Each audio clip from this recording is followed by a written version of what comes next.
like bangers. And yo, owners, what you saying? 800 mil on these players who are not creating. No trophies in phase 5, the club is playing.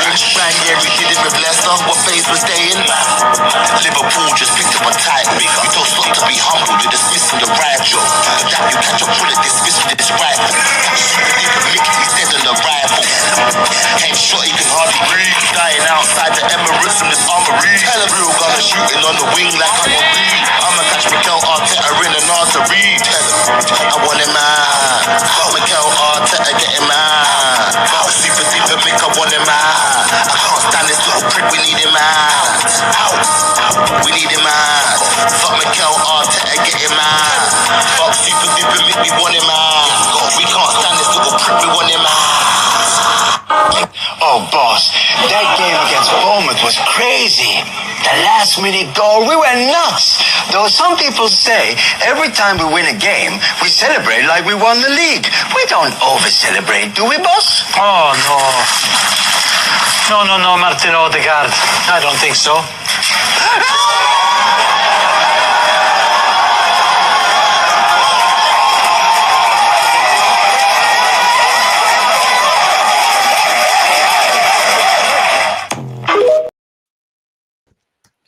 Welcome back, familiar to Northside LDN Caramba. And today we've got a very good panel. Big up Staffy. Long time no see. How you been, bro? Bro, I thought you forgot about me. I was like, this Northside? No, I still exist. I was like, yo, no text message. And then I looked and I was like, oh shit, he messaged me a couple months ago and I just never looked at it. So I felt like a dickhead. But I was like, yo, does he remember that I exist? But yeah, shout out, man. It's been a while. Big up chat, big up Jez. Hope everyone's doing well. Big up every time, man. Jez, how you doing, man? You good? Yeah, I'm good, mate. I'm good. Yeah, hang on. I'm just trying to sit. Yeah, it's done. All right. Okay, cool. Fuck me. What's going on here? Yeah, no, I'm good, man. I'm good. Yeah. After that debacle yesterday, but hey, it is what it is. Never mind. Let's get straight into it because I haven't heard both of you guys' opinions. Make sure you're liking and subscribing to Staffy and Jez, and Lee will be jumping on as well. Make sure you're subscribing. All the links are in the title. Big up to everyone that's locked in. Staffy, let's have your opinion first, and we'll go Jez. I'll say my opinion last. What did you make of the game? 1-0 to Arsenal against United. What's the famous song? 1-0 to the Arsenal. I mean, you got what you wanted, no? The 1-0 to the Arsenal, 3 points. You went to Old Trafford, a place that you don't travel to easily, I should say. Even though the last 6 results show that we haven't beaten you guys in the last 6 games, 3 of them being at Old Trafford. But yeah, you got the 3 points. The fans were celebrating, singing set piece again, ole ole. It seems like performances only matter when you lose, and that's the hypocrisy that I'm finding in the argument. There's a few Arteta outers that were twerking their bums, as Deji would like to say. What does it like to say? Twerking your bum? What? I forgot the other word he uses. Shaking your bum violently. Yeah, violently. They were shaking their bums violently. I saw no masks yesterday. I'll tell you that. But yeah, it just seems like it's only okay to talk about the performance. Only when you lose. So they want to be Arteta outers when they lose, but when they win, it's shaking their bums violently. In terms of the game, though, I think United played as the better team. I think we can all admit that. United had most of the ball. They dominated possession. They had more shots. For a team that massively played horrible last season, I think it was a good way for them to kick off the season. But they didn't get the 3 points, and I feel like at the end of the day, that's what matters the most. So I can forgive a bad performance if I live with the 3 points. I just felt like Arsenal fans overdid it.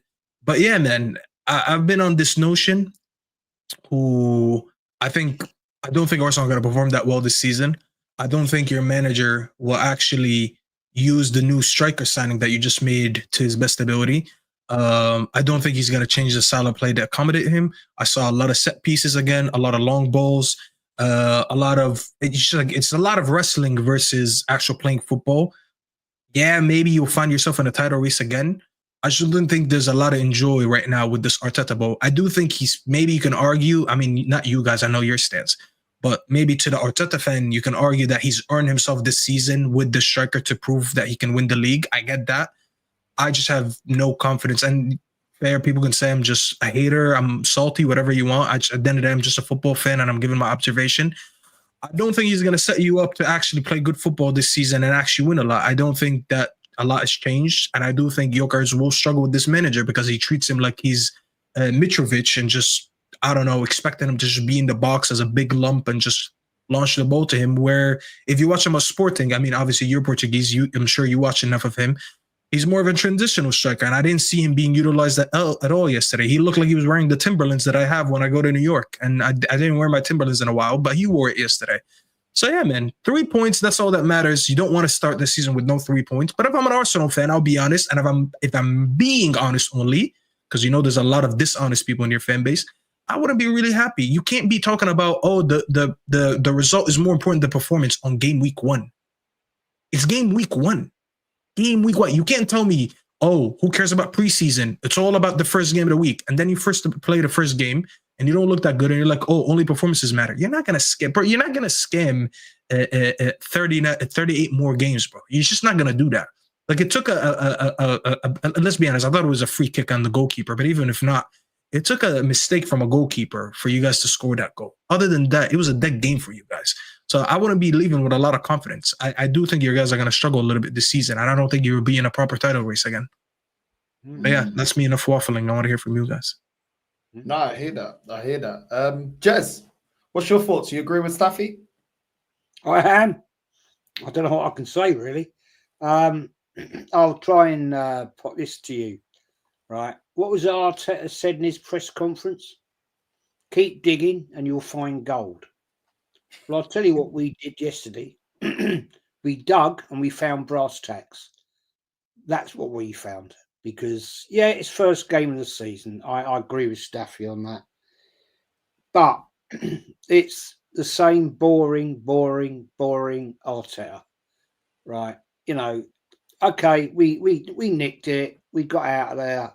I mean, respect to Man United, you were the better team in the first half, no question. Right. The goal, we can look at that all day long. Personally, I think it was a fair goal because Zupermendi was getting fouled. But that's football.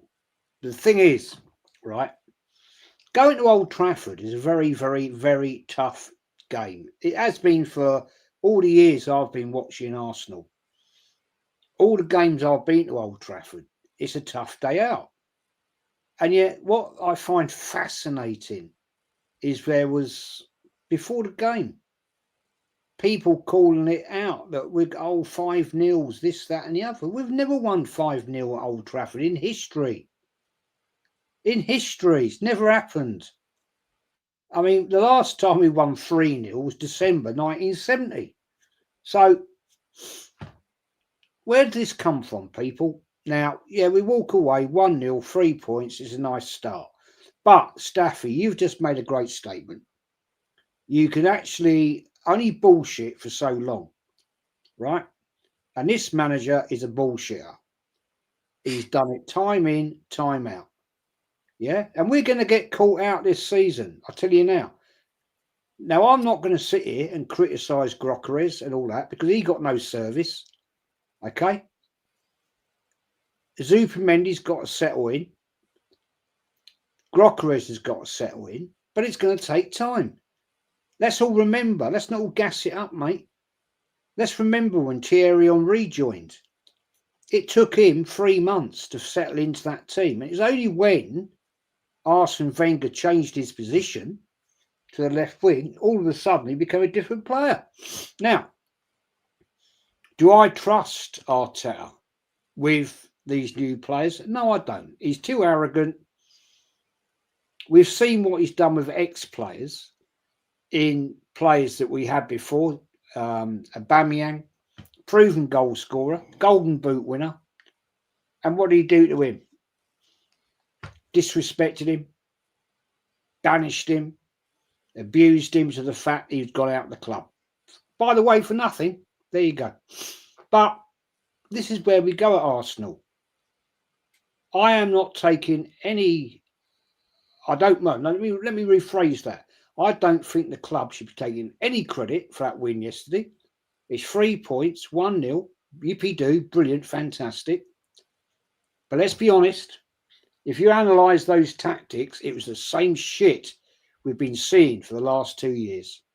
Boring, boring, boring. Second half, where was our captain? This great captain. This great captain that's better than Tony Adams. Get out of here, man. And I see some muppet out there today saying Odegaard has won as many games as captain as Patrick Vieira. Come on, are you actually comparing Odegaard to Patrick Vieira? Where do these people get it from? Are they?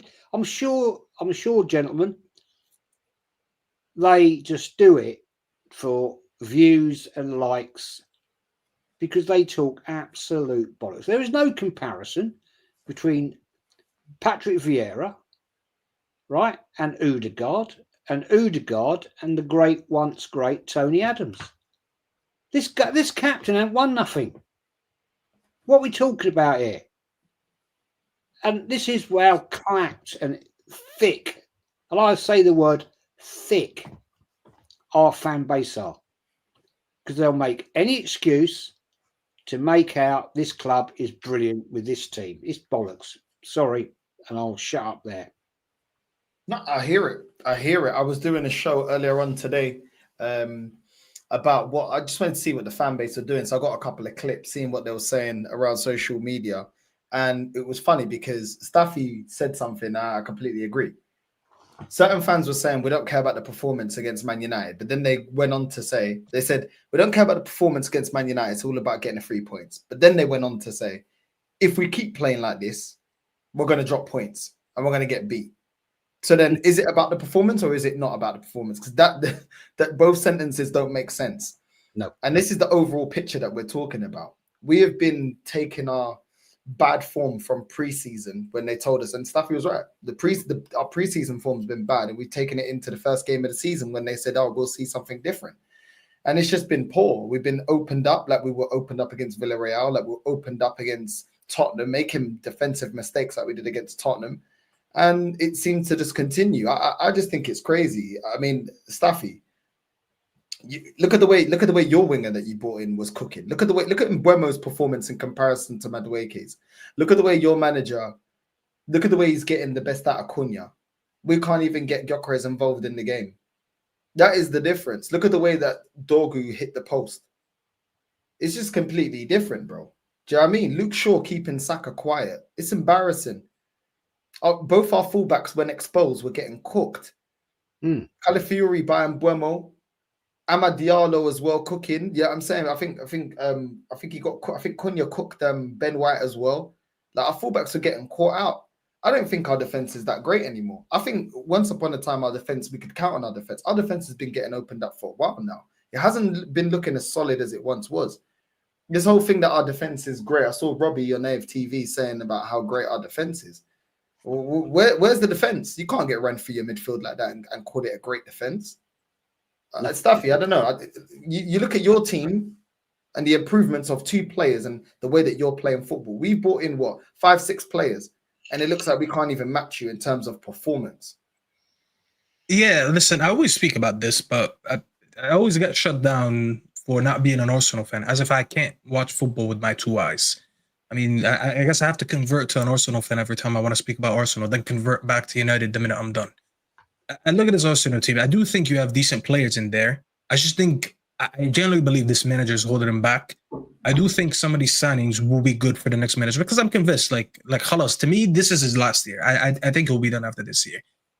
Some of the profiles that you have kind of don't mesh together. They're good players, but they kind of don't work together. And I've just been seeing it in over a year of performances right now. I mean, anyone who wants to deny it, I just think they're lying to themselves. You look at Arsenal, and yes, they finished second last season. I don't think at any point were you guys actually in the title race. Liverpool just ran away with it. want to use injuries, whatever. I don't care what the excuse is. I'm just dealing with the facts that you were never in a title race. And I think the performances really reflected it. And if Arsenal play any similar this season, I think they'll actually find themselves closer to third, closer than a title race. Because I think there's a very plausible scenario where if Chelsea perform a little bit higher than they did last season, they can actually eclipse you guys and pass you. Because I don't see the improvements under Arteta. You bring in a striker, and one thing I've been banging on all summer, and it's so offensive to say it somehow. I think you lack creativity. People actually watch this Arsenal team and they think creative. They think they're creative, and I'm like, I don't think you are.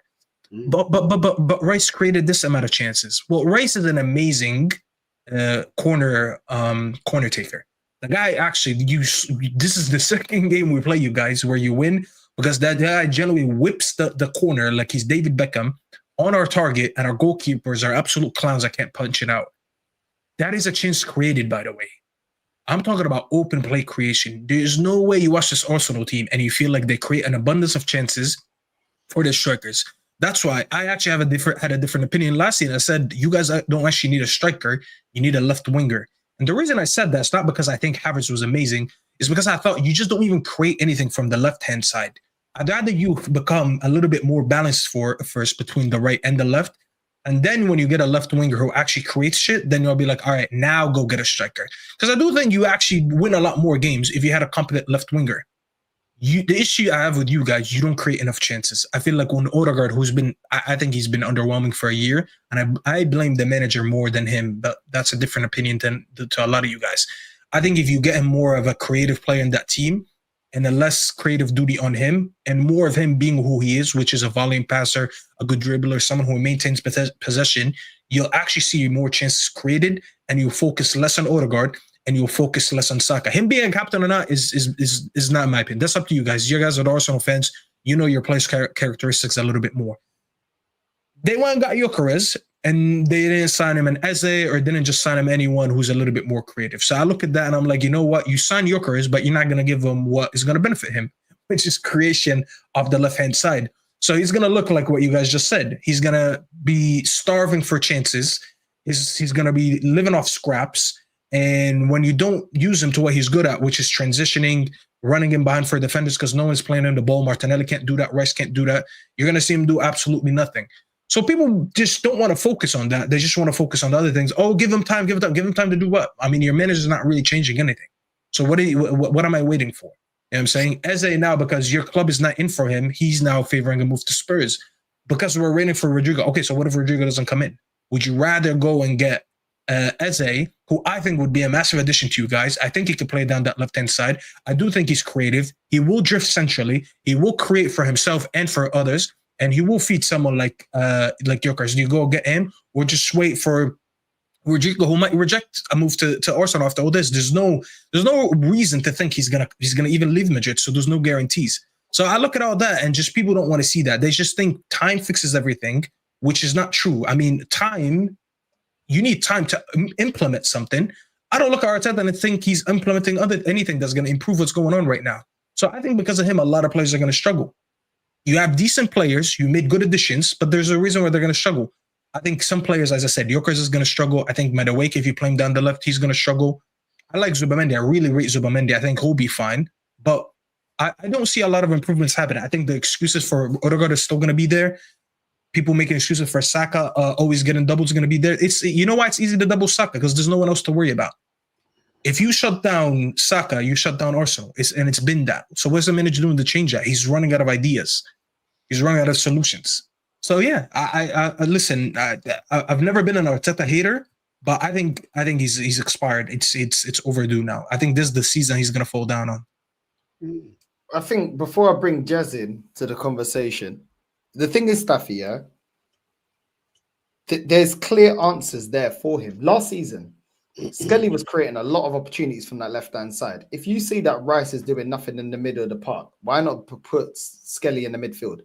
Last season, he was receiving the ball deep on the half turn, beating the player, and then passing it on and transitioning. Why not add him to the midfield? That's a midfielder that can actually create. That's a midfielder that's technically reliable. So that's one option. Ethan, how many games did he score from? How many times did he perform well for Arteta last season? That's another option he chose not to use against Man United. Dalman has probably been our Why best doesn't he player. get minutes? I forgot about that. Why does Moneri get no minutes? I mean, talking about a 10, he is a 10. Just bring him in when you need a goal. Or actually, not even when you need a goal, when you just need to attack. I saw you guys getting peppered all game. And he's just like, I think he was just so content to have his 1-0. And he's like, you know what? I can rely on Saliba and Gabriel just box defend. I was like, I'm not going to bring them on. Like, that's what I'm saying, bro. It's just like, it's frustrating when you actually have the solution on the bench. I was frustrated with Amorim not bringing on Mino. I was like, we need a goal. And you're bringing on Ugarte. Ugarte might be the worst footballer. Genuinely might be the worst footballer I've ever seen my club sign. The guy yesterday was trying to shoot from 35 yards away like he's prime post goals. And he probably injured someone in the stands because that shit hit like rosette. But I look at you guys, I was like, wait, why is he not like Waneri? This is one of the things that he was waiting for before he, by the way, he re-signed with the club. He said he was concerned about his minutes. He never really wanted to leave Arsenal, but the reason he was waiting before he signed again because he wanted to get clarity on his minutes. Arteta's not striking me as someone who's going to trust him, bro. I'm going to be really, really honest with you. I look at him and I'm like, there's way too many. I've seen enough reasons where if I'm Arteta today, I'm going to look at how my midfield's been performing, mainly Odegaard, and I have enough of a reason to say, you know what? I'm going to try something new because Odegaard just hasn't been working that role. Maybe we need to change something up. I don't think a single Arsenal fan will look at this and be like, oh, it's unjustified to drop Odegaard. It's like, it is actually very justified to try to put Waneri in the 10 now because right now, your midfield is not looking that good with Odegaard in it. His performances haven't been matching what he did 2 seasons ago. That's a perfect reason to give someone like him a chance. The only reason you might not want to trust him is because you maybe think he's good. He's not old enough. And Louis van Gaal always used to say that. He used to say, if you want to fully trust youngsters, you have to give them full games. You have to start them in games. Bringing them on for 5, 10, 15 minutes is not fully trusting them. And that's why Louis van Gaal, for his whole career, from his days at Barca and Ajax, he was known for trusting youngsters. I mean, you look at the team that he won the Champions League at Ajax with. All these guys who ended up being legends, they were all very young at the time. Kluivert and Van der Sar and what's his name in the midfield? Edgar Davids. All these guys were young.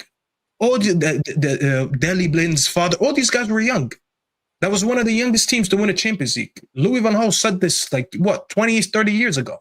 Arteta looks like he just doesn't trust youngsters. Yes, he'll give them minutes. But honestly, if you've been watching Odegaard for this past year and you still don't think, yeah, let me try something new. Let me just give Waneri something. Let's see what the kid is about.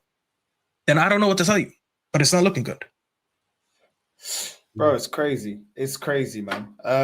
Jez, I mean, there's certain solutions in this team that are already here, even without the extra additions. It's frustrating watching him doing the same old nonsense. We're getting tired of it, Jez, man. How do you feel about it? Do you think, I mean, I remember Gal saying that we didn't want to expose our tactics in pre-season, which is why we didn't play our strongest squad. First game back, we play, I wouldn't say completely off our strongest squad, but the majority of our strongest squad. And yet we play the same type of football. What do you make of it, Jez? Well, look, it's quite obvious, isn't it? Arteta is a one-trick pony, right? We've seen this now for way too long, 4 years. On occasion, Arsenal can play some stunning football, right? West Ham 6-0, etc., etc. How that happened, I don't know to this day, because normally that's not allowed. And it does seem to me that Arteta has such a tight rein on the players that it feels to me some of these players have got great talent, but they're like restricted racehorses. He's holding them back because of his awful, boring football. Now, we have all in our lives seen some bloody awful, boring football. But sometimes boring football can make you win. We just fluked that yesterday. Let's not make it up like we were great. We were terrible. Yeah, we were pretty bloody terrible. We got away with it, and we'll take it home. I'll take the 3 points at Old Trafford every single day. Yeah, it's a tough place to go. what I find shameful, and when I was watching that game yesterday, I thought, this is shocking, man. We've got Arsenal and we've got Man United. Two of the greatest teams in English football history. When you look back at some of the great games we've had, not that long ago either, 20 odd years, that's not a long time, right? There's been some less than that. It is a tough place to go. So was once in history our old ground, the great battles we had there in Man United. Now, these two teams, it's a ball fest. I wasn't impressed with Man United, I won't lie, but I certainly wasn't impressed with Arsenal. I predicted a 2-2 draw in that game. All right, we nicked it. I'm happy for that. I'll take those 3 points out of Old Trafford because it's a tough place. But we ain't... look, anybody who's deluded enough to think that Arsenal are going to win the Premier League playing that sort of boring shit football. No, we're going to get caught out. Look at already. I watched all the opening games. Liverpool, awesome. Man City, look, devastated. Dare I say it? Hate to say it. Tottenham, right? They're up for it. New manager, Frank. He looks like he's got them cooking. Chelsea, they'll be in the mix, right? I know they had a boring draw, but they looked all right. But we look like we're stumbling again. We're bumbling and bloody stumbling. And it's going to be a long, hard ride. And my question is this. The question is this one, right? If it comes to November and we're sitting 7th in the league, which we could be, we could well be. We got some tough games coming up. Then for me, it's time to wake up, smell the coffee, and Arteta, you got to go. Because I tell you right now, I don't see us doing anything at all. We ain't winning the bloody Champions League. We ain't winning the Premier League. So what are we doing here? What, we're just going to accept failure again? Yes, because the fans will do it. They will accept that failure. Why? I've no idea, guys, because at the end of the day, elite football is to win. That's what we're in it for. If you want to just play along, go and join a Sunday league. Arsenal, drop out of the Premier League. Let's go down and play at Hackney Marshes, mate. Yeah, because down there, you'll win a game. You'll win a league down at Hackney Marshes because this is bullshit what I'm seeing right now. And that's only after one game. Next week, right, we've got Leeds United home. That won't be an easy game. I'll swear it down now. But I hear it. Jez, listen, absolute facts. When you look at everybody else, they're getting the most out of their striker. Glasner's getting the most out of Mateta. Even Spurs. Do you know what I mean? Look at the link up between Kudus and Richarlison. We're looking at everybody else. Look at Man United getting the most out of Cunha. He was on smoke against us. On smoke. Even Man City the other day getting the most out of Haaland. Little easy tap-ins, getting the play, and Haaland don't offer you any creativity apart from goal scoring. What's the manager tried to do? All right, bro. Even Reinders, bro. Did you watch Reinders' debut? Reinders was cold. What a debut, bro. Like, you know what it is? I looked at him. He remind me of old school football. It's funny that we're saying here because we have Jez on the stream, and if we're talking about old school, then imagine his old school football. That's even 4 hours. But old school football where it wasn't all about, oh, everything's restricted. You got to stay in this area, and you're only allowed to leave it. You can only pass behind you or to the right. Now, Reinders looks like a proper footballer. Like, where he's like, just give me the ball. I'm going to run with the ball. I'm going to dribble. If I can make a pass, I'll make a pass. If I can take it on myself, I'll take it on myself. It was so refreshing to watch that. Because even that manager, listen, I know you're giving him some praise for Cunha, but even him, bro, it's just like this whole restricted football that we watch nowadays where it's all about profiles and positions or whatever. It's actually refreshing to just watch a player who's just like, hey, give me the ball. I love a player who runs to the ball and they put their hand down, which means just pass me the ball to feet. If anyone who played football, you know what that means. When you go like this, it means just give me the ball to feet. He was doing it everywhere, going to the left, going to the right, dropping deep, doing that forward, just getting the ball and doing things. Without the goal and the assist, he still had an amazing game. You know what I'm saying? But just watching him was so refreshing. I'll be honest, man. I just look at Arsenal, and that's why when people say he's a wannabe Pep or whatever, I actually disagree. Pep actually, as restricted he is, he's much more attacking minded than Arteta. Arteta, maybe he was attacking minded the first couple of years until he decided to just turn over on that and become something else. He's literally a Semenyo disciple without the trophies. Like, no one watches Semenyo and actually enjoys his football, but it resulted to a few trophies, which is why they just glorify him there. But Arteta's didn't result to anything.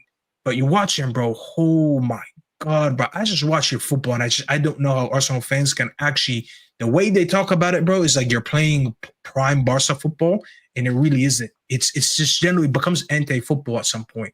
The guy, he did a good job at one thing, I'll tell you this. He did a good job at recruiting proper athletes. You're one of the best teams. The minute they lose the ball, you're good at winning it back. Because they have monsters all over the place. You got 6-foot players everywhere. You might as well take this team and enter the NFL. Because these players will probably be eligible for it. You have so many 6-footers on the pitch. You bring on Marino. I was like, damn, bro, they're just here to foul everyone. So in terms of duel winning and actually being a physical team, he did a good job at that. But in terms of just being a fluid team that just passes around the ball and do this and that, I can't remember the last time I watched you do that. I generally can't. I hear it, man. I mean, let's get on to talking Man United, because as a United fan, do you feel like that's a performance that you guys can take a lot away from that game? What was you happy with and what was you not happy with when it comes to Ruben Amorim? Where do you stand on your manager and what's your expectations? Listen, at the end of the day, playing good or bad, it's losing to Arsenal who've been better than us over the last few years. It's at the end of the day, it's not a shocking result. We could still be a very good team and still lose to you guys 1-0. So that's fine. So I'm not taking too much out of it. I was angry that we didn't win because I thought we played better, but I wasn't really like that. Like, it's not a shocking thing to tell me we lost to Arsenal 1-0. But Amorim, now that this game is out the way, it's time to put some wins together. It's time to put some pressure. I've been someone who's a little bit more lenient on him last season. I've criticized him, which I feel like some people can't understand. They either want me to be Amorim in or Amorim out. They can't understand that there's a gray area in the middle. I don't know why do I have to be extreme, but I was a little bit lenient on him last season because I felt like I wanted to look at the ownership a little bit more. Because I was like, whose decision was it to hire a manager who's never coached in the Premier League, doesn't even play a 4-3-3, not going to get signings in January, be like, yeah, here, come blow it up mid-season and just treat the season like it's a preseason. You know, I just never agreed with it. And this whole adapt to what you have or whatever, that was never what they brought him in for. So I'd rather look at the person who actually told him just come in and do whatever you want, rather than look at him and be like, how come he's not adapting? Well, he told you he's not going to adapt. He's here to implement an idea, and no matter what he takes. So that's why I was looking at Ineos more. But now, listen, he got Dorgo in January, who I think over 6 months now, he showed, I think he's been very solid. I think he's developed a lot. He's looked very sound in preseason. He's looked good yesterday against you guys. He got 2 of the best attackers in the Premier League, in Mbeumo, who had 20 goals last season, and in Cunha, who had 15 goals, but he's more than just a goal scorer. He's just a player. Like, he's a proper old school number 10 who you just give him the ball. He's going to run at defenders, dribble, go into the final third, and tries to create something. That's who he is. I don't look at him as a system player. I look at him as somebody, you'll put him somewhere, just give him the ball, he'll make something out of nothing. And obviously, they added Cesco. There's major question marks on him, but we'll see how he develops. But still, you've added 4 players. You got a whole new front line. I need to now start seeing some results. My idea is, and this is how I view football. I don't like to judge managers without at least one proper summer window. It's just my basics. These are the morals that I have. I think managers need to get at least one transfer window for me to see what do you want to do. I'm not saying until then I'm giving you a free ride, but I'm giving more of a fair judgment once I give you the credit card and I say, hey, go buy the ingredients that you want to cook with. This is who I am. People don't agree with it. That's fine, but that's who I am as a football fan. Now that you've been given a credit card, you've signed a few players. We understand now what you want to do. I don't expect them to go and compete for the league in the first season because I think we still massively need a goalkeeper and we need a new midfield. But I look at the back line and I look at the forward line and I do expect them to perform a lot better. And now that our next game is Fulham and then Burnley, And then I think we have Man City, who I still think can be got at. I'm expecting him to start putting results right now. I can't expect him to have so many excuses where I'm like, oh, but it's still his first season. We got to give him a little bit more time, these players to gel. No, I think you've signed. There's a reason why we sign Prem-proven players. The reason why people always want Prem-proven players because they think they can hit the ground running. And that is correct. Most of them should be hitting the ground running. I've just added 2 players who contributed to 35 goals last season. Just scored, not even assist. I'm not saying they'll replicate exactly 35, but I expect them both to be given a platform where you identified they were good enough to come in here and they'll give you similar numbers. Now, Cesco, we'll see about that later because he's a young attacker and we've seen our track history with young attackers. Sometimes they need a couple years to settle in. That's fine. But you've signed at least 2 goal-scoring, proven goal scorers in the Premier League. I can't baby you no more. I need you to go to Fulham. Is going to Fulham easy? No, I don't think going to Fulham is easy. I'm not going to underestimate them. I think they're a decent team. What's his name? Marco Silva is a very good manager. Proper Premier League manager. They're a proper mid-table team. I think they're a good team. But now I expect you to go get a result. Burnley the week after. You need to turn over Burnley. Not for my sake, for your sake. Because you need to show that, listen, now that I've been given better players, I'm going to give you a lot better results than last season. He won't be given the same leash that any manager would have been given if he came in this summer. Just because solely he came in last season and said, I'm here to implement ideas. I'm not here to adapt.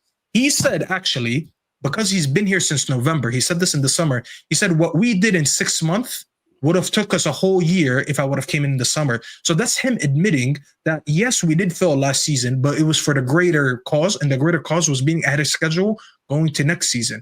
So I'll excuse the Arsenal loss because we could be a brilliant team and still lose, but you need results and you need them now. If you don't get at least 2 wins in the next 3 games, and actually after City, we still have Chelsea, so that's another difficult game. If you don't at least get 2 wins, and you have to see a result at least against City or Chelsea, he's going to be under massive pressure. And I'm not going to lie, I don't blame people who think that way. There's been enough time to look at it and be like, you have to deliver right now. So I'm actually putting pressure on him now that we're done with this game. I hear it. He's got goals from Bruno. Whether you rate Bruno or not, Bruno is going to contribute to goals. Obviously, he's got Mbeumo, Cunha. Yeah, I'm saying Amad Diallo was the one I wanted to mention. I'm surprised he didn't start the game. When he came on, he was cooking. I can't lie. You expected him to start? Diallo? Yeah. He has a weird obsession with benching Diallo against Arsenal. I don't know why. He did it last season as well. When we faced you guys the first time, when we lost 2-0 there. And then he brought him on. He came out actually today with a statement. He said sometimes he brings on certain players within the last 30 minutes because he thinks that's when the game is won or lost. Yeah, I guess that's true. But also for the sake of just defending a little bit more, yes, maybe Diallo's more of a defensive player than Ahmad. But now I'm looking at it, we had the better transition chances in the first half. Now, how many chances would have been better if we had Ahmad on the transition rather than having Diallo there? Because I don't think Diallo played bad, but I don't think Diallo can ever do what Ahmad can do anyways. Yeah. So there's a few times where there was an overlap and he played it to Diallo, and Diallo just resulted to doing just crossing the ball. And I looked at it, I was like, well, we don't have a 9 in the box anyways. So are you just crossing to say, oh, I did my part? Or are you intelligent enough to know that there's no point of crossing because there's no 9? Let me actually hold the ball and see if I can do something myself or take on a defender and shoot myself. That's what I felt like. The main thing that I have an issue with this manager is the way he just phased Meno out of this team. It's just, he's being so wasted, and I absolutely hate it. In no world is Ugarte a better player than Meno. I don't care what Ugarte does. This guy is not even half the footballer Meno is. Especially when you need a goal. You need a goal, and because you're so scared of Arsenal's physicality, you bring on Ugarte, who, maybe presses more, runs more, and can cover ground more than Meno, whatever. But you bring him on instead of bringing on Meno, who we've seen Meno. How many times have we seen Meno over the last 2 seasons? Where you put him around the box, he'll get the ball and he'll do something. The guy can shoot himself, can dribble in tight spaces, can create for someone. That's the one thing that just doesn't sit well with me. And I'm not going to lie, I'm not a big fan of managers who, yes, they might have a system, they might have an idea, but if the ceiling to their system is going to limit you from playing brilliant footballers on the pitch, then I don't really like that system. Because, let me tell you this. What if, this is an extreme example, but I'm going to use it anyways. Imagine Lamine Yamal says tomorrow, you know what, I don't want to leave Barca. I don't want to play in Barca anymore. I want to go to the Premier League. I'm not going to go to him and be like, well, as brilliant as you are, we don't actually play with wingers. We play with 10s. So I'm sorry, we can't bid for you. Fuck that. I'm not going to sacrifice having brilliant footballers that become available in this world just because a manager so restricted system. If there's a limited ceiling to your system, I'm sorry, like, you have to really wow me and blow me out the water for me to believe that, yeah, that system is more important than me being pursuing these best players in the world. Because, like, we don't play with an actual, like, we don't play with a solo 10. We play with, like, 2 10s where one of them is more of a winger and one of them is more of, like, an inverted winger /10. It's I don't know, bro. Like, just use any hypothetical. Like, if one of the best 10s is available in the world right now, I don't know, name whoever you want to name. I'm not going to tell them, well, we don't really have your role, so I'm not going to come in for you. But if you want to play wing back, sure, come in. Like, I can't do that. I can't be using a system that it has a limited ceiling unless I'm winning stuff. You have to really win for me to accept the system that's going to limit the amount of players I can play. Oh, Mano, I'm sorry, I can't put you in the pitch because I actually need someone who is deeper in the pitch, like Casemiro or Ugarte, who can run and break up play. I don't care for that, bro. I want my best players on the pitch. So if your system is limiting the amount of good players I can have on the pitch, then I don't really like this system. I'm not going to lie. And he's going to struggle to find a lot of people that back it unless he's bringing results. Because if I'm winning the league every year, I don't care who's on the pitch. I'm winning the league. I don't give a fuck. But if I'm not winning and you're actually limiting the players that I can put on the pitch, like Manu, who's one of the most talented, if not the most talented player on my pitch, then I'm not going to lie, bro. I don't really like your system and I'm going to struggle to back it. But that's just me, at least. I don't know. I don't know how people think. No, I get that, man. Jez, what do you make of Man United so far after that performance? Not a great start. First half, they were the better team.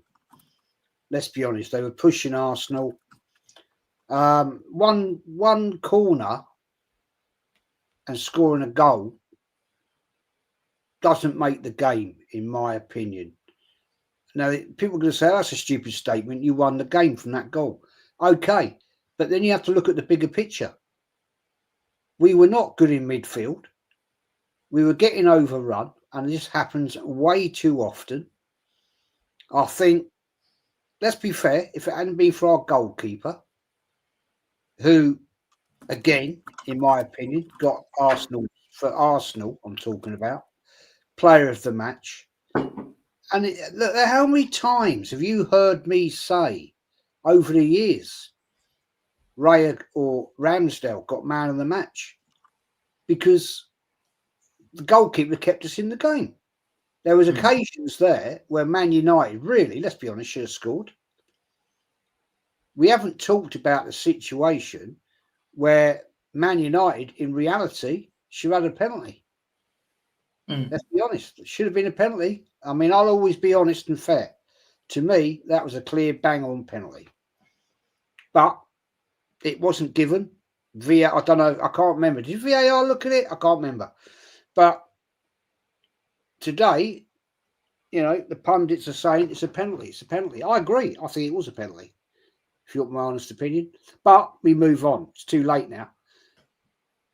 Yeah. It was not a great performance from either teams, but let's be fair, right? I'll always give credit where I think credit is due. Man United first half were the better team.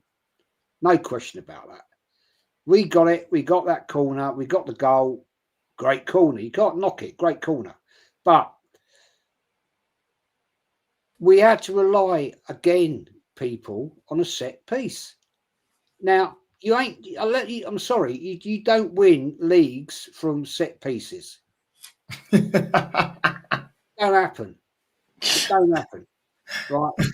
Now, I look, we've got a couple of players there that got to settle into the team. Grokeres, Supermendy, it takes time. It can take 4, 5, 6 games to get into thing. But the question I say to you right now, right, is Grokeres, again, yes, he didn't get any service because our midfield didn't give him what he needed. And the problem I see here, right, we are weak down that left side. I didn't think much of Martinelli yesterday. I thought he was quite shockingly bad, right? Odegaard, second half, disappeared as usual. didn't give the service to Gyökeres, wasn't putting the through balls that he needs, because then all of a sudden, Gyökeres has got to come back looking for the ball. That's not his job. It's our midfield that needs to service him. They need to give him the ball. I don't want a striker coming looking for the ball because that is where it shows our midfield is shit. And our midfield, yesterday, let's be fair, was shit. It wasn't good. And that is going to cost us, guys. When we come up against Liverpool in a few weeks, right? And when we come up against Man City in a few weeks, that's going to be the big test. That will prove just how good this Arsenal team are. Leeds United, I've said it, that ain't going to be a walk in the park. Unless Leeds United don't turn up, which they will turn up, they're come back into the Premier League. They're big up for it, right? Now, we've also got Nottingham Forest home. I think we'll win that, okay? I think we'll do them. But we've got some tough games. And this is going to really put Northside, Staffy, this is really going to put the pressure on this manager. Whether he can get out of these players what we need to get it over the line, right? Now, question also is young players we've got. We've got some great talent there. Great talent. But Lewis Skelly is not a defensive, he's not a left back. He's not a left back. He gets caught out, right? Play him in his right position. The other question is this, right? Max Dowman, great player. Great little player. I want him to get minutes. Maybe 15, 20, second half.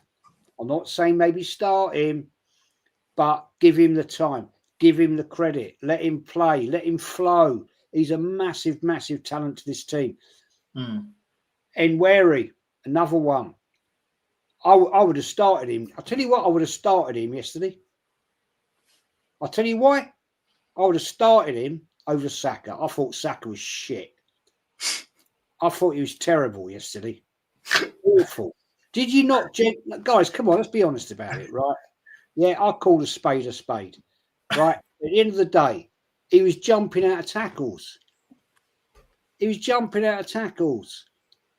I get that because he don't want to get injured again. And of course, guys, it's World Cup year, isn't it? Next year. These players want to be 100% fit. They had the England manager yesterday there, watching the game. Not a great display from Saka, if you want my honest opinion. Wasn't impressed with him. But this is where Arteta goes all wrong. I called this in pre-season. He's a one-trick pony. Right? It's always the same boring bullshit. I said, go with a 4-4-2. Right, go for that game against Man United. Go 4-4-2. We always get overrun in midfield. Proven last season, 1-0 up to the Arsenal. Yeah, ends up 1-1, right? Because the midfield get overrun. Yeah, and what's he do? Brings on defensive players with 20 minutes to go. What did he do yesterday? Right, he parked the bus. Boring. You do not win leagues like that. Look, people say to me, Jez, you go on about George Graham. Yeah, great manager. Better manager than Arteta will ever be. But we also had a better defence and a better midfield. And we had proper striker. So, different scenario, different time. Football is different. You can't compare the two. Fact. And I'll tell you now, you know what I mean? It's going to be another shit show. And I swear down, if this guy is out of the top 5 by Christmas, sack him. Sack him. End of. No, Sam, I'm back home now, mate. Been back home 2 weeks, buddy, from France. No, I agree. Absolutely agree, bro. It's getting boring. I can't lie. I wanted to quickly, I know Staffy on limited time. I wanted to get your opinion on Cesco because a lot of my fan base, big up to Lee for the raid, a lot of this fan base wanted Cesco. Don't let them fool you. Don't let them gaslight you. They were telling people like me and Jez they wanted Cesco. What's your thoughts on Cesco, Staffy? Did you want him? Do you think is he a player that you rate? What's your thoughts on him? He's a striker that you can make him whatever you want to make him. So that being said, like all the raw attributes is there. He's not, by no means is he an established striker. Is he a hold-up striker? Is he just a box threat? Is he a striker that just runs the channels? You can make him whatever you want to make him. He's like, you know, like you have a piece of clay, just make it what you want to make out of it. And that's what he is right now. I can understand why Arsenal wanted him, because I think in terms of talent, and this is gonna rattle your fan base, but I've said this all summer and I'm gonna stand on business. I think Tate, number one, I think he had more talent than all three strikers. And I got cold deluded when I said that because I really want him at United. But then Cesco, I'll leave it as this. Cesco at 22 is way better than Gyökeres at 22. So I'm expecting with proper development that Cesco at 26, 27 to be better than Gyökeres at 26, 27. Gyökeres only shined out that one season, I think, with Coventry, and then he went to Portuguese League. And no disrespect to the Portuguese League. I seen Al Ahly striker Wissam Abu Ali in the Club World Cup score a hat-trick against Porto. So I'm not really rating those defenders that high. I mean, the best Portuguese players don't play in the Portuguese League. Just to leave it at that. But Cesco is a lot of potential. So it's going to have to be a lot of coaching because he played more as a hold-up striker for Leipzig, where now we kind of need him to be more of an out-and-out striker. He had Openda. I don't know if you know Openda from for the Belgian team. But he had Openda basically being the channel runner where he was like more of the hold-up striker. Now he has to do a little bit more. Now he needs to run the channels. He needs to make that box presence. He's 6'5", and he needs to improve his aerial ability a little bit more. The beauty about it is he does have all the raw attributes to become a decent striker, to be a 20-plus goal scorer. But I think it's for him to be that is going to take at least 2 to 3 seasons. And I feel like a lot of it has to come down to the coaching and just the club that he went to nurture him. Do I think United is that club? I think the last couple of years we kind of proved that we're not that. But I've been told that now the environment is different. Ineos have made the club different. Then this manager made the club different. So I'm going to judge them by what they're telling me right now. And what they told me is that they believe they can make him into that. So I'm hoping for him to become that. But I'll tell you for my belief, at least, I think in a couple years, or by at least when he's 26, 27, I do think it will be better than Gyökeres. I think Gyökeres is a lot more limited than you guys think. I think he's a very good channel runner. I think he's a physical player. He's actually very pacey. But his game is limited to running down the left and cutting to his right and hitting the ball very strong. That's who he is. And I think players who kind of peak in the Portuguese league at 27, where they've kind of had a trial in the Premier League and in the Championship and didn't do their best. I'm a big fan of the Championship. I think the Championship is the best preparation, I should say, that you can get before going to the Premier League. It's basically a Premier League on just a slightly lower level. But in terms of physicality, all that, it's a good preparation. Players who tend to do well in the Championship, I think they have a better chance to survive in the Premier League. And we've seen that more recently at United. We've seen it with Ahmad. Ahmad struggled to get game time, went to Sunderland, had a very good season, took him to the playoffs, came to United. He played well. He just struggled with getting minutes with Ten Hag. But since Ten Hag left, we've seen how good of a player he is. Alvaro Fernandez, same thing. Did brilliant in the Championship. Ten Hag sold him. He went 1 year to Benfica and Press, and now he's in Madrid. So that's what the Championship could give you. Gyökeres struggled in the Championship, so I thought he fitted United actually more than Arsenal, I'll be honest, because I think we're more of a transitional team than you guys are. So I was like, it's probably better fitting for him to come at United than to go to Arsenal. So if you guys would have gotten Cesco, I don't think you guys would have been happy with it. You would have been like, why are we going for an unproven striker? But for his talent, I do think he'll become a very top striker. I think he's a much better box striker than Gyökeres is. I think Gyökeres has showed you guys already in a couple preseason games and yesterday, when you don't really service him the way he needs to be serviced, it's kind of like a surplus to requirements. That one cross he put yesterday looked very funny. That one time he tried to run at his defender from the left-hand side in the first half, stumbled over the ball. And that's kind of who Gyökeres is. Like, in terms of talent, he was never that talented. And that's why he didn't really do anything until he went to Portugal, you know? But can he be coached into becoming a 20-goal-a-season Premier League striker? Yeah, there's a way to do it. I don't see Arteta doing that, I'll be honest. So, yeah, that's really my thoughts on him. Shout out me. Staffy, can I ask you a question, mate? Big up. Do you think Man United will win a trophy this season? Do you think you'll be in the shout for anything? No. I mean, we can we fluke a domestic cup? Sure. I mean, winning the domestic cup, we've seen some of the clubs over the last few years. You can win a domestic cup and not be one of the best teams in the country. Yeah, that's what I was thinking, to be honest. Yeah, but like I'm not gonna. I'll be honest, and I know Lee's gonna hate this because I know what his stance on the FA Cup and just winning trophies in general.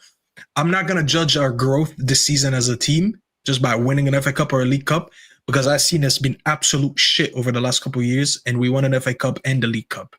The reason I'm not gonna take too much out of it, I never snub my nose, by the way, when it comes to these trophies because a lot of people say I don't care for it. I'll never say that. I'm not gonna use it as a measurement of growth though.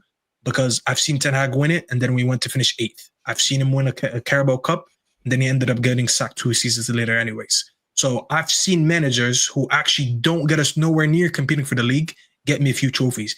If you get me a trophy and I see us like finishing top 5 or whatever, it means you massively improved in the league. You're moving towards the trajectory of winning the league, which I want us to go back to because at the end of the day, laugh at it or not, you just said it earlier, Jezza, the two biggest clubs plus Liverpool, we're the 3 biggest clubs in the country. As long as our clubs are not competing for leagues, none of us should rest. I'll be honest with you. And yes, I can celebrate things along the way, like FA Cups and Europa Leagues or whatever, but I'm trying to go back to where we were. And I grew up on a team that was winning the league year in, year out, or at least competing for the league year in, year out. So if I don't feel like we're moving towards that trajectory, listen, as much as I gave this manager excuses, I'm ready to give him harsh demands and pressure because he knows what he signed up for. This guy's talking, by the way, every other day saying, I want to be here for 20 more years. I'm like, bro, worry about being here for the next 20 months or forget 20 months. Just work on being here until December. Because a lot of people are putting bets that you're not even going to be here for Boxing Day. You know what I'm saying? So you're talking about, I want to be here for the next 20 years. You might not even be here for the next couple months, you know? So that's what I'm looking at. A trophy would be nice. Don't get me wrong. I'll never disrespect these trophies. I watched the whole documentary. Listen, for an American guy, because they like to diss me all the time, I watched the whole documentary on how the FA Cup was the first ever official tournament in football. I watched the whole documentary on it years ago when it used to be the King's Cup and they used to have all these well, they were kind of amateur teams at that time playing for the FA Cup. It's the most historic trophy in all of football. It was the first trophy created in all of football. So I'll never dismiss it like that. But I'm not really going to use it as a measure of growth, if that makes sense. I hear that. I hear that. Yeah. Before you guys continue, though, because I do have to start up my stream in a minute, and Lee joined the party late, so that's on him. He missed. If you want me on time, don't invite me, bro. I was cooking some geezer in my comment section telling me there was no floods in Saudi 6 days ago. Yeah. And I'm watching floods in Saudi 6 days ago. Yeah. How did that even end up on your stream? I'm talking about floods. We were talking about certain things, the COVID and all that. You know how I roll, bro. Yeah, but we're gonna cook that guy properly tomorrow when he comes back in my chat. So yeah. How you been, man? You look stressed, bruv. Me? Nah, I'm good, man. I'm good. Outside of my club, I'm good. Life is good. Can't really complain. Get Shisha, man. Get Shisha. You know what I'm saying? It'll be good. Yeah, man. Bro, you know, everyone be telling me that. Yeah, yesterday I was like talking after the game, and some of my boys, they're like, yo, just go smoke a Shisha and relax. I was like, I already smoked a Shisha yesterday. And they're like, but your mental health. Don't give me Shisha. My throat was fucked for a week off Shisha. When we was in Madrid, I was smoking that shit every day, man. No. Yeah, he was in the Dominican club with the hookah in the Dominican club. Yeah, bro, you know what it is, bro? I'm no offense to my Dominicans. Shout out to all my Dominicans in New York. You know, all them people. I love my Dominicans, bro. I have a lot of friends that are Dominicans. Shout out Dykeman. Shout out to them. I just don't smoke their hookahs, bro. I don't. Northside. Where did I take you in New York? I took you to what? I took you to like a Moroccan place. Yeah, I can't smoke their hookahs, bro. Their hookahs. So is Moroccan shisha different to Dominican? Just Arabic shisha. Arabic shisha is better. This guy's the connoisseur, man. No. Northside, what happened to the shisha when you were smoking it? Have you ever smoked shisha, Jez? Now I've got to ask you: is this the old pipe thing? Yeah. I've done it in Turkey. Go on, Jez. Fucking Jez is a real one. I've done it in Turkey. Stuff you have to fix it, man. Was in the thing. Let me fix it. I don't know what he done. He was smoking the hookah and it stopped hitting. Like it wasn't blowing no smoke no more. So I was like, let me take a look at it because I don't know where the guy was. So I just literally took the head off, just fixed it, put it back on. I was like, all right, hit it, and it would start working. He's like, how the fuck do you know that? I was like, bro, just. So what's the difference between Arabic shisha and any other shisha? Then it's just smoother. So the Dominicans or Hispanic shisha in general, they barely fill up the head, I should say. Yeah. They barely fill it up, and not every head works the same. So there's ones that have like tiny holes where you put the tobacco in, and there's one that has just one hole in the middle, and you pack the tobacco around it. The ones that have the small holes usually burn quick. That's why your throat hurt you. Because you gave it like probably 10 minutes and that shit was burning. It probably tasted like you were just smoking pure coal. I use the other ones. Like I have like 3 shishas at home and I just bought one like on the weekend. I like to get a new shisha every year just so I can feel like I'm smoking something new. But you basically it's all about the clay head itself. So I've mastered. Like every 2 minutes I was just flipping the coal because people just put the coal on and they let it burn and it just ruined the taste of the hookah. You gotta flip it like every 5 minutes. I'm naive. I'm a hookah head, bro. That's different. Anyways, guys, I gotta go because I'm 2 minutes late to my stream. I gotta start the stream. To you, man. Big up to you guys. Make sure you guys like the video, subscribe, and all that stuff. I'll see you guys later. As soon as I turned up, he fucked off. Look at that. He fucked off since I rocked out. Oh no, I'm late. Sorry, go on. No. He had the live already scheduled. What is actually that I'm naive to this, right? When I used to go to rock festivals and shit, I used to smoke the old marijuana and all that crap, you know what I mean? And get stoned out in the face and everything. But I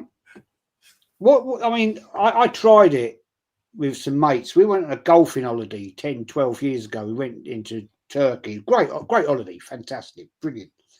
And we went into this little town and went into these bars, and a mate of mine said, do you want to try some of this? And I said, nah, I'm too old for that shit. And I went, yeah, go on then, fuck it, give it a go. And I was like on it like this. And I thought, what is this then? He said, well, it's just like a smoke, isn't it? And I'm like, well, it's not a smoke I'm used to. And I said, is it drugs? he went, no. And I went, are you sure? He went, I'm feeling a bit lightheaded here. Like when I used to smoke the old marijuana back in the day. And I said, look, I'll tell you what, I'm getting the munchies. And that's definitely when I was smoking marijuana. I always get the munchies back in the day when you're smoking that. So is it? Look, being honest, boys, is it or not or what? It doesn't matter, does it? I mean, is it anything in it? No, it's just a flavored tobacco. Yeah. Oh, okay. Bit weird, though, isn't it? It gave me a right head. It's a bit weird, though. No, do you know what? Some of the flavor, it's like a vape. It's similar to a vape, isn't it? That's the only easiest way to describe it. Like for me. Yeah, it fucked my throat up. I can't lie. Yeah, but I've only ever smoked it or once, maybe twice. When I went to Madrid, these men were on it every fucking day. Yeah, so I'm just like, okay, cool. Let me have some. Yeah, it's like, Jez, I can smoke 20 cigarettes like it's nothing when I'm on stream with a beer. Yeah. I don't wake up with a sore throat and anything like that. Oh, mate, my foot, you heard it. All you guys, my throat was fucked. Yeah, it was fun, but I've never done Arabic shisha. Yeah, and the way you explained that, it sounds like it's a little bit smoother. Yeah, so it's like I don't know. Maybe I didn't really like it. Yeah, like the ones that you took me to Northside. Yeah, I didn't really like that. I can't. It was nice the flavors because you get different flavors, just like your vapes. Mm. Yeah, but it's like trying. My daughter's on the vapes. Yeah, and I'm fucking seething. And she's like, Dad, can you get me a new vape? I need the new fucking liquid for the vape.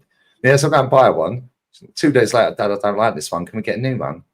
Yeah, but it's like when I have a go on the vape, yeah, I'm just like, I like the flavors, but it's like, nah, not for me. See, I don't like the flavors. I'll tell you why. I see my one is 0 nicotine. It's old tobacco. That's all. It's called old tobacco, right? A bit like old Holborn. It's got the taste, but there's no nicotine in it. It's pure habit. My wife keeps saying to me, why don't you just give it up now? Give it up. But it's habit. It's pure habit. You know, it's just like, I enjoy it. It don't give me a buzz or anything, but I enjoy it. But I'm trying to. But have you got the liquid? Yeah, it's liquid stuff. Yeah. So does the liquid burn? Yeah, it's like a. So it burns. Yeah, it's a burner thing in there. It's a burner. Because then you can get the other one that don't burn, isn't it? Which one do you smoke, North? Flavored thing. Flavored. So is yours a burner one? Yeah. It's a liquid, yeah? Because you can get liquid and you can get another one, isn't it? I can't remember what the other one is. Yeah, I think so. I don't know. I'll just stick to cigarettes, well. I'm calm with cigarettes. The thing is, I can't smoke a cigarette inside. That's the only thing. I used to love smoking, but when you look, I got to the point I was 60 a day, man, and I was smoking red Marlboro. Oh, fucking Jez, you're off your nut. I'm not bullshitting you, right? I was 60 a day, Jez? Yeah, I was 60 a day, man. And it got to the point I had all kinds of health issues. You know about that, what's happened. And it's basically, I was going to die. My doctor said to me, if you don't give it up, you're dead. Because when he took my blood pressure one day, he said, you're in heart attack, stroke territory, man. My granddad had a quadruple heart bypass. He used to smoke 60 a day. Yeah, but that was because he was in World War II in the army, and they're just smoking. Different. That is. He used to smoke. I don't think it was Marlboro. It was something else. There was another one that was fucking harsh. It weren't Camel. It was something else. Yeah, he used to smoke 60 a day. Woodbines. Wait, the thing is, I smoke in my house. Yeah, my house don't stink of cigarettes. Yeah, it's like I know North can't smoke in his house. Yeah, right. But it probably smell of cigarettes, isn't it? Because it's cold in England most of the time. Yeah. Whereas here, I just have the doors open, have the aircon blowing around. Yeah, and leave the doors open all fucking night. Yeah, go out and leave the doors open, apart from the front door, obviously. Yeah, and when I come in, like my mum can smell the cigarettes in here. Yeah, because she don't smoke. Exactly. Yeah, but even then, she says I can barely smell it. Yeah, when I'm on a stream, look how many cigarettes I smoke when I'm on a stream drinking. Just non-stop chain smoking, but fucking Jez. Maximum I do in a day when I'm on a stream is probably or when I'm working long hours, probably about 30. The fact that you're doing 60, that's crazy. That's like literally put one out, spark another one. Oh, it was like that. I'm not joking. The only reason I gave up, this is a true story, right? True story. I wanted to buy this car. I really wanted this one car. I wanted it. And the wife said, well, you're going to have to give up smoking. I went, yeah, all right, whatever. And we were, the business was doing well, whatever. Anyway, one day I come home, right, true story. And on the kitchen table was a black bin liner full of red Marlboro packets. And she went, I've been taking these out the bin every day and putting them, secretly hiding them in this black bin liner. And I went, all right, yeah, okay. And she said, and these are the ones I know about. These aren't the ones that you are smoking at work and thrown in a bin somewhere else. And this is going back 2015, so 10 years ago. And she said to me, don't lie to me. I know how much those packets of cigarettes cost. How much is in that bag? And I went, I don't know, 250 quid, bullshitting myself way out of it. And she went, there's £680 worth of cigarette old packets in there. UK price, UK. And that was back when? This is 2015, 10 years ago. So that was what, fucking £7 a pack? 7 quid? 7 or 8 quid a packet. Do you know how much them red Marlboros are now? I overheard somebody, I was speaking to him in the restaurant the other day. Red Marlboro, there was 3 old girls sat around the table the other day, and one of them was smoking a vape, the other 2 were smoking cigarettes. And they went, what's it like smoking a vape? Yeah, because the woman used to smoke cigarettes and they just met up. Like one of the 2 women live here, and then the other one had come on holiday, mates. And she goes, oh, yeah, it tastes all right. She goes, but I had to give up. It's £19 for a packet of Marlboro. Fucking hell. For one packet of 20 is £19, bruv. Are you tapped? That's a mortgage. Bro, they're fucking less than €6 for one packet. You're getting robbed in England. You're getting robbed at Arsenal. You're getting robbed in England. You're getting robbed everywhere, bro. I swear down. Hey, North, real talk though, yeah? Jeez. Real talk. Are you not excited? You're not excited? No, from the Jez, are you not excited? Not really. Like, you know, this unprecedented window. Like, you're not excited? Our manager's been caught out lying twice in 2 press conferences. Ridiculous, Yeah. man. And Tom Canton's got the audacity to sit here in front of him and say nothing and then chat shit all over Twitter. Yeah, good one, mate. Like, what are we doing here? Yeah, is Semenyo coming to Arsenal? Hopefully not. Hopefully not, because he ain't good enough. Yeah, he scored a couple of goals against Liverpool, so he's the next flavour of the month at left wing. Where's Rodrygo? Where's Nico Williams? Yeah, where's Eze? Where's all these other left wingers? Morrow. Yeah, where's Malero? Malero was supposed to be joining us this summer for 60 M's. He went for Real for 15. It's a load of bullshit, man. I'm sick to death of this club. I'm sick to death of this. The Premier League in general. I don't know if you guys watched the Everton game tonight against Leeds. Yeah, that was never a penalty in a million fucking years, mate. Yeah. North, he had his arm behind his back. His hand was behind his back, and he's leaned into the ball. Yeah.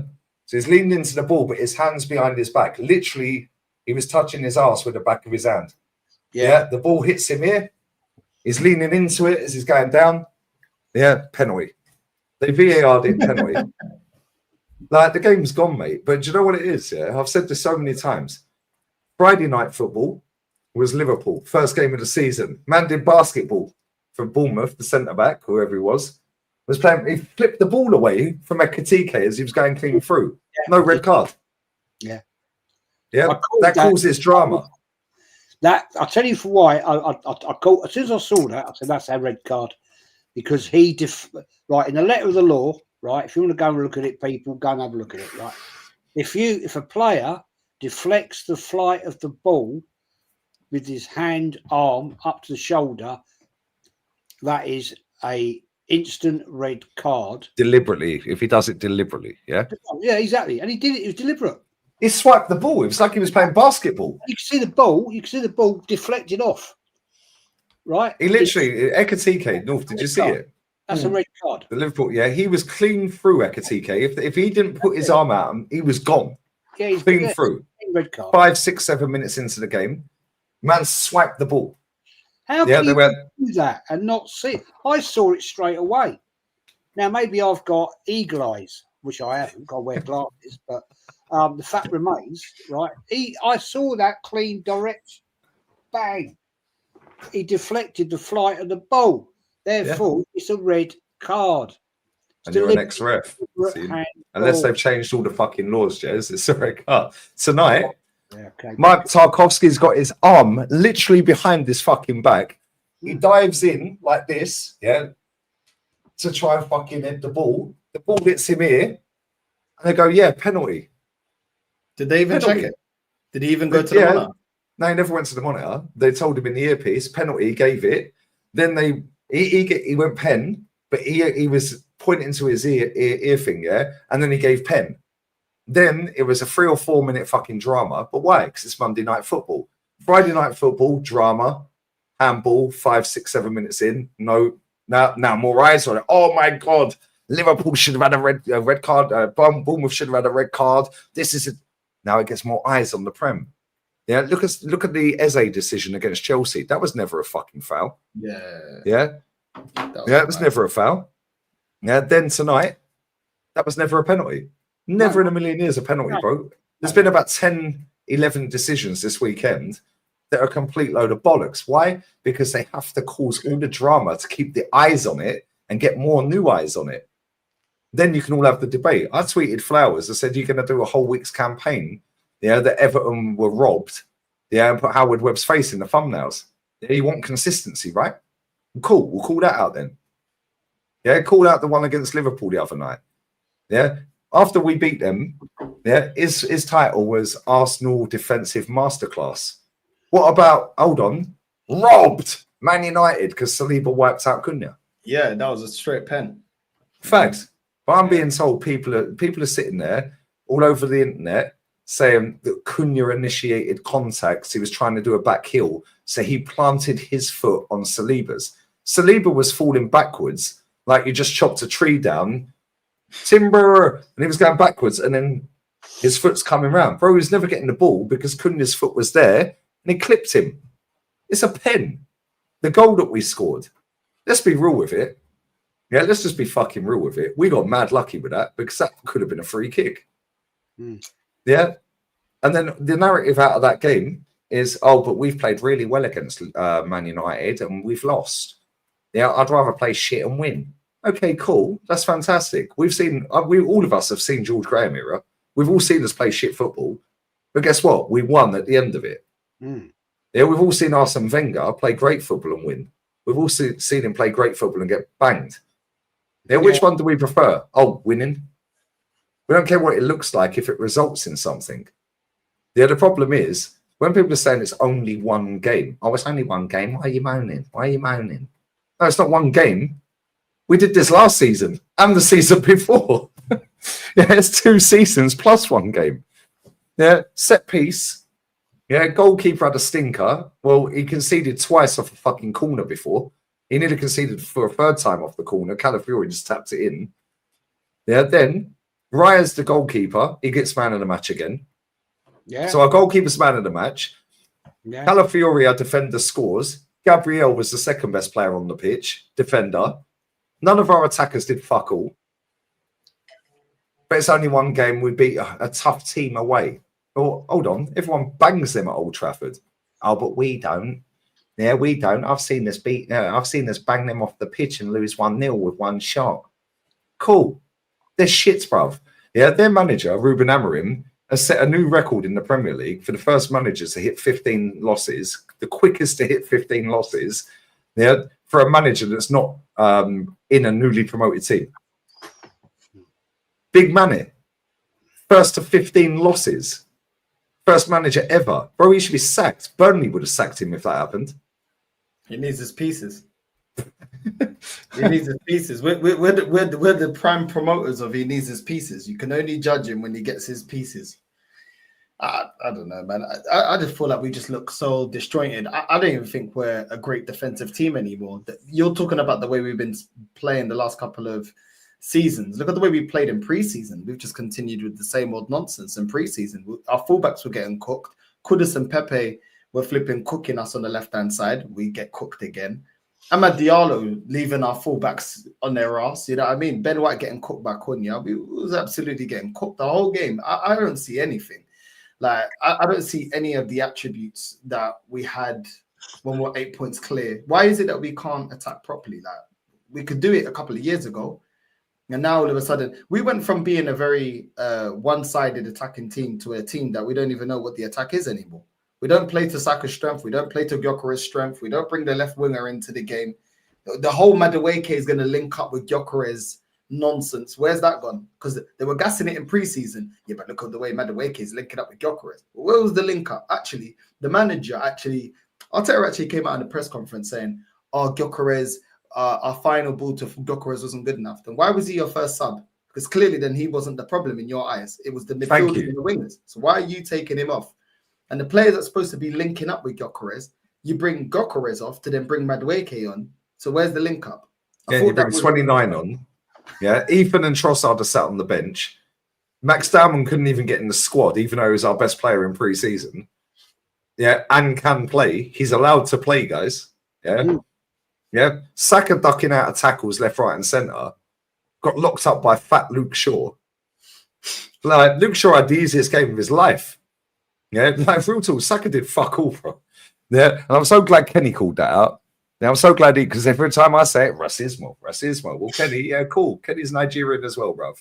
Do you know what I mean? And it's like, bro, that's the first time since we got banged 8-2 at Old Trafford that lot have had 20 plus shots against us. Do you know that? That's another record. That's the first time since we lost 8-2 that they've had 20 plus shots against us. Yeah, and they weren't great either. Let's not pretend they were great, but let's be real with it, yeah?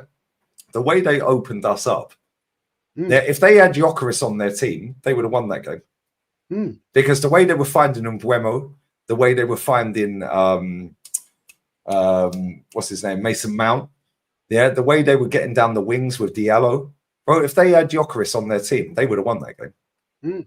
Yeah, that chance that Mbeumo had, where he went away a little bit and then scuffed it towards Raya and Raya comfortable save. If that's Gyökeres, he scores that. He scores that. Yeah, the header that Mbuemo had. Maybe he doesn't score that, Gyökeres. Yeah, but maybe they don't cross the ball in that instance. Bro, they had better chances than us. They hit the post with Dorgu. Yeah. What did we do? Yeah, but they're not great. Mateus Cunha was him and probably Mason Mount. Yeah, were probably their two best players. Yeah, Mason Mount was really good in that game. Yeah, did you see that one where Saka had the ball and Mason Mount tracked all the way back and he was playing false nine? Yeah, and he tracked all the way back to left back. Yeah, and then just nabbed the ball off Saka and he was rolling around, got up limping. Saka didn't want it. He didn't want anything in that game. No, he didn't. It was Cesco with a header, was it? Sorry, my bad. I thought it was Mbuemo. Yeah, we were awful. Yeah, and as many times as people want to sit there and say, well, it's only the first game, it's a tough away game out the way. Cool. Fantastic. We'll remember that then. Yeah, I've got Exhibit 1 already in the chamber. Saliba, yeah, should have given a penalty away. I don't want to hear no one talking about referees this season. Yeah, Arteta said, Jez, in his own press conference pre-match, he said it twice in the same paragraph, Jez. We've had the managers meeting with the officials, yeah, and they've made it clear that we know what the crack is this season. He then said, literally in the very next bit of that paragraph, they've made it very, very clear. Everyone knows what the narrative and what the things are going forward, the laws are for this season. They've made it very, very clear. He said it twice in the same paragraph. So I don't want to hear no chat about referees because the very own manager has come out and said the refs have made it very, very clear. But nobody will hold this guy accountable. Tom Canton's sitting in a press conference when this guy's lying through his teeth, saying, oh, yeah, well, yeah, it's funny. It's fucking funny. There's a guy on Twitter. Yeah, he used to support United. He's fucked off to Madrid now. Bless up, Mike. He's funny as fuck, that guy. Right. He posted out, right, so Fabrizio posted out, Premier League, Arteta on the Prem title. This is on the press conference before the game. You keep digging, and you have to be digging because one day the gold is going to be there. For 3 seasons, we've had more points than any other team in this league, which is incredible. Yeah, that's all about consistency. Community notes on Twitter have done them. For the last 3 seasons, Manchester City have amassed more points. Yeah, Manchester City have gained more points in that time, right? This guy quotes that Romano tweet of Arteta's quote, community notes have called out his bullshit more times than the English media in 6 years. Because nobody calls him out. You got Tom Canton sitting there after the game, before the game, listening to this guy lie. They know it's a lie, and they don't say nothing. How? Yeah, They're not allowed to, are they? Well, this is why you can't trust any of them, Jez. Because if you're sat there, North sat there, and I'm sat there, and it says, well, we've amassed more points in the last 3 years than any other team, I'll just Google it real quick. Excuse me, Mikel. I've just fact-checked that, and that's factually incorrect. Yeah. He then went on a podcast. Yeah, Arteta went on a podcast interview type thing. Yeah, that was dropped on Saturday, and Fabrizio posted that out, and he said the same thing with amassed more points. What are we doing here, bro? Yeah, he said that we haven't won for 18 or 22 years, his words were. 22. And did you see the way he looked as well? Because he's getting fed that crap. Because he was like, is it 18? 22? 18 or 22. His words, 18 or 22 years. Somebody let me know. We haven't won at Old Trafford before I arrived.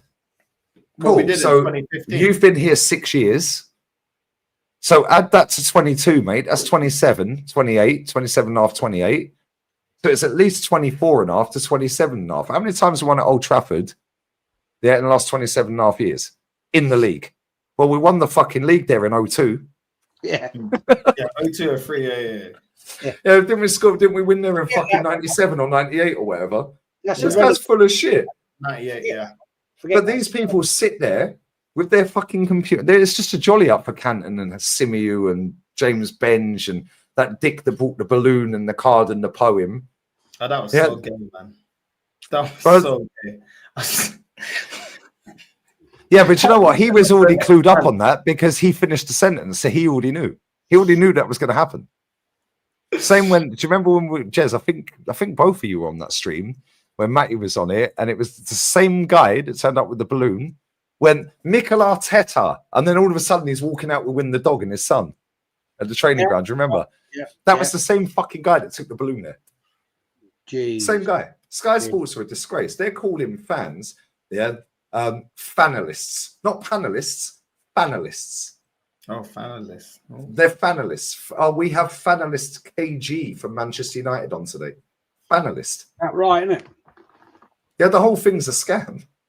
Yeah, it's a scam, and it's gone so fucking left. Yeah, unless this manager loses a fuck ton of games, it's only going to get worse for us. Yeah, because more and more of these people are trying to get into the media. Fabrizio's a problem because he's caused a load of these little mini-me's. Yeah, Ornstein as well. And it's like, then you've got a manager that's so confident sitting there lying bare-faced to people and they're not calling him out. What's the job of a journalist? To extract the information the public want. None of them extract the information we want. They just sit there going, oh, yes, oh, yes, Mikel. Yeah, cheers, Mikel. Oh, anyway, can I have a selfie, Mikel? Fuck off. Yeah. Now imagine us three were in a press. Now imagine getting Kenny Ken, Jez, in a press conference, North. I'll be hooked. You'll be in your lake in France, mate. I'll be gone. It's pathetic. It's so jarring, man. And certain players, I don't think they ain't getting sold. Martinelli ain't getting sold, innit? We keep seeing all these rumors about Trossard going to Villa, and Trossard. He was supposed to go to. He got linked to Fenerbahce. Fenerbahce, yeah. But the way this guy keeps playing Martinelli, it's like this guy's got no future here. Like, what are we doing? Even if you don't want to start Diamond, why is he not coming off the bench? Why are you making subs like flipping Moreno coming off the bench and Madueke coming off the bench? Martinelli's going nowhere. We're not selling Martinelli. No, if anyone's going, it's Trossard. Trossard or Kivior. I see Kivior as well being linked. No, yeah, but winger-wise, I think Trossard will probably go. Yeah. Apparently, Arsenal have been told to lower the price for Kivior. They've been told. That's because he's on fucking top dollar, Jez. Yeah. Arsenal wanted 24 mil, and whoever his name is, the Fabrizio, I think it is, said, "No, you got to lower your expectations to 17." Jez, this guy was on €2,000 a week at Spezia. Yeah, I mean, come on. Yeah, this guy is now on fucking top dollar. You know, Jez, how do you go from €2,000 a week? Yeah, what's he on now? I think he's on like fucking 60 or 50 grand, something like that. Chat, help me up. That's some pay rise. Yeah, I think it's on like 50 I'll grand. Take that. I'll do that. I'll take it. I'll take it. Yeah, it's embarrassing. 58 grand a week. Yeah, 58 grand a week. Yeah, we've got Zinchenko out here telling the world, that he's crying his eyes out and his kids are upset and his missus upset. I saw that. Yeah, I can't even really hard. Really hard. Work the maths on that. 19 times. Fucking hell, yeah. Is it 19? No, it's more than that. 2 grand, yeah, fucking hell. That's I don't even know why Zinchenko's crying, bro. Listen, I'd love to not have to go into work and earning 150 grand a week. I'll take that. Do you know what I mean? I ain't even got to show up. Literally don't have to show up. Literally check in, check out, because they don't need me. 26 times. Yeah, mad, 26 bro. Times his wage, bruv. Mad. I'd take it. Thanks very much. Cheers. See you later. 29 times even. 29, yeah, fucking our maths is awful. So it's 29 times his wages, yeah, right? And it's like, it's a dream to play for Arsenal. Yeah, how is it every player we sign, there's always a picture of them as a kid in an Arsenal shirt. Yeah, it's almost like they fucking AI'd this shit, isn't it? Photoshopped it. Bro, there's no way I believe that every single player, that signs for us, I support, look at me, I was a kid, I was 9, I was wearing Arsenal. Fuck off, mate. Yeah, I don't believe that. Yeah, how old's Gyökeres? 27. Gyökeres was wearing an Arsenal shirt when he was a kid. Bro, we were shit when you were a kid. No, get out of here, man. No, real talk. Yeah, Max Dowman should be starting every single game. Put Saka on the left, Dowman on the right, Ethan in the 10, Gyökeres up front, Zubimendi and Rice. Yeah? Then go with Saliba, Gabriel, Timber, whoever the fuck you want at left back, because they're all as bad as each other, and then Raya in goal. That's it. Now you've got creativity. You've got players that can drive forward. Every time Odegaard got the ball yesterday, he hung onto the ball too long or overweighted the pass. There was a chance where Saka was offside. And I was on the watch on see him. Gyökeres made a run off the front of the defender. I think it was off a delict. He was making a run off the front of him. All Odegaard had to do is just whip it around the bend straight away. Instead, he takes a touch. Saka's calling for it over on the right. And he tries scooping the ball over everyone. Now Saka's offside. Gyökeres was like, what the fuck are you doing? And it was like, what, bruv? Just play me the ball first time. This guy is within the width of the 18-yard box at all times. So why is it his heat map yesterday was him going out towards the corner flag on the right? Yeah. Get him in the penalty box. He's making runs off of the back, and we're tippy-tapping and passing backwards. We're fucked. Same with Havertz, though, because Havertz was only receiving the ball when he was going on the wing as well. Facts. And then that idiot, all he was doing is slowing it down and waiting for a foul. There's another time where he could have taken on the defender and he just looked for the foul, dropped on the floor. He weren't even trying to pass him. He weren't even trying to beat them. Odegaard done this in pre-season as well, mate. They were on a breakaway in pre-season, and Downman would have been clean through on goal, mate. Yeah, and he deliberately held the ball because he don't want to fucking pass it. Yeah, because it's all about him.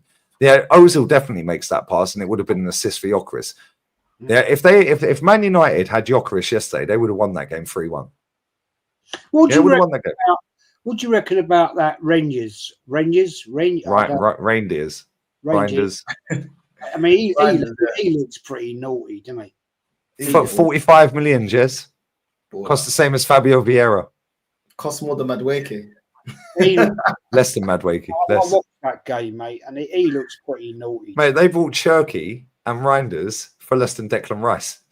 Nice. Yeah. And each one of them cost less than Zubamendi, who was out of his depth yesterday. They're almost like I've been telling you, lads. Yeah, when he's facing his own goal and you press him, he folds. Almost like I've watched him 50, 60 times. Going that way, he looks amazing. Almost like Granit Xhaka.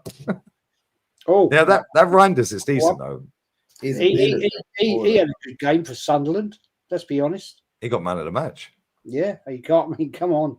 Hey, we could do with Granit Xhaka back. Yeah. I hate him, but bring back Wenger, bring back Granit Xhaka, bring back Kieran Tierney, Pepe, Aubameyang scored 2 on his fucking debut the other day off the bench in pre-season. Yeah, literally against Aston Villa as well. Yeah, City have about fucking 20 midfield. Bro, I swear down, yeah, we're fucked this season. Yeah, I don't think people realise how effed we are. Yeah, because let's be real with it, yeah. Like, people are saying, oh, we've strengthened. Okay, cool. So if Declan Rice or Zubamendi get injured, then what? Who's in midfield? Mikel Merino and Norgard? Because it worked well in pre-season, innit? That double pivot worked well in pre-season. Did you see this one earlier, right? Somebody sent it to me. It's just some numpty put this out there. Odegaard has won as many games as captain as Patrick Vieira. 71 games. So this guy's comparing Odegaard to Patrick Vieira. Cool. Now compare trophies. Well, that's what I said. That's great. But what I haven't seen Odegaard lofting up a trophy at Arsenal, Jez. Have you? I'll be honest with you, mate. I don't think Odegaard could lift the Premier League trophy. I think he'd drop it. I don't think. But don't worry, he's had a baby. Yeah. And he done some zesty interview on Sky Sports where he said, like, oh, yeah, second's not failure. The first 5 minutes of that, I can't remember the guy's name who interviewed him. I think it was Roman Kemp, who gets everywhere, by the way, living off the back of his old man's name. Yeah. But anyway, the first 5 minutes of that interview was about the baby, about the wife, about the wedding, yeah, about the holidays that he shares with 29. Oh, yeah, well, it wasn't too stressful doing the planning for the wedding. No, we did a little bit, but we had help. Of course you did. You're getting paid fucking £1 million a month, mate. Yeah, cool. Of course you had help. It ain't stressful planning a wedding when you're a millionaire. Just pay somebody else to do it. Wedding planner. Do you think he's out there changing shitty nappies at 3 a.m.? Is he fuck? Of course. Yeah, they got a nanny sat there, bruv, on call 24/7. Now get out of here, man. These men are so pampered. Oh, yeah. Well, and then he goes, oh, let's go and have a sit down then and we'll talk about the football. The next 2 minutes of that sit down, we're talking about the fucking wedding and the fucking baby. Yeah, that's true as well. You never plan the wedding. Your girl plans the wedding. So there's not really much. I'm going to get a beer. Exactly. That's facts. I never had fuck all to... Well, look, when I got married 38 years ago, in 2 weeks' time, actually, 2 weeks' time, I never had anything to do with it, right? Nothing at all. My wife dealt with it. Her mother dealt with it. And my mum got involved as well, right? Because I'll tell you for why. I was going to football. Do you know what I mean? When they went off and did what they do to go and get dresses and all that bullshit, right? My wife's mum and dad paid for my wife's wedding dress. I hired a suit, right? Simple, easy, no problem, right? The cake was dealt with by whoever. I had fuck all to do with it, North. I just turned up and stood there like a fucking prat. You know what I'm saying? You know, I stood there like, yeah, I do, yeah, and all this and all that and everything like that. Nice picture, signing the paperwork like you do, and that was it. And then we went to the reception, got pissed up. Now, at the end of the day, I had nothing to do with it whatsoever. Yeah, because we got married on a Saturday, right? Cheaper, wasn't it? Well, we got start. Well, I said it has to be before the start of the season. No Instagram. Has to be before the start of the season. But we couldn't do it. Right? It was better times. And I missed. Arsenal were home to Norwich City, right? And I said to her, you fucking believe this, right? You won't believe this, right? We're in the church, right? In the church, she wanted a big thing and all that, whatever. And I've turned round like this. She's walking down the aisle with her dad, and she's beautiful, it's fantastic, brilliant, everything. And like she turns up, and her dad gives me her hand and everything, and the bouquet goes over there and everything. He couldn't wait to get rid of her, Jez. She'll never. That's your problem now, Jez. Every year of our anniversary, 2 weeks time, right? She says to me, "Do you remember what you said to me?" And I said, "Yeah." And she said, "The first thing, you didn't say I look beautiful. You didn't say you look fantastic or you love me and all that. All you said was, I'm missing Arsenal at Highbury. Arsenal against Norwich."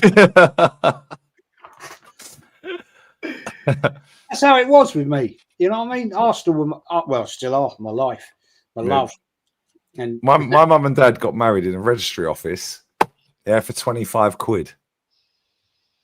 25 quid. They renewed their vows years later, but they got married for 25 quid.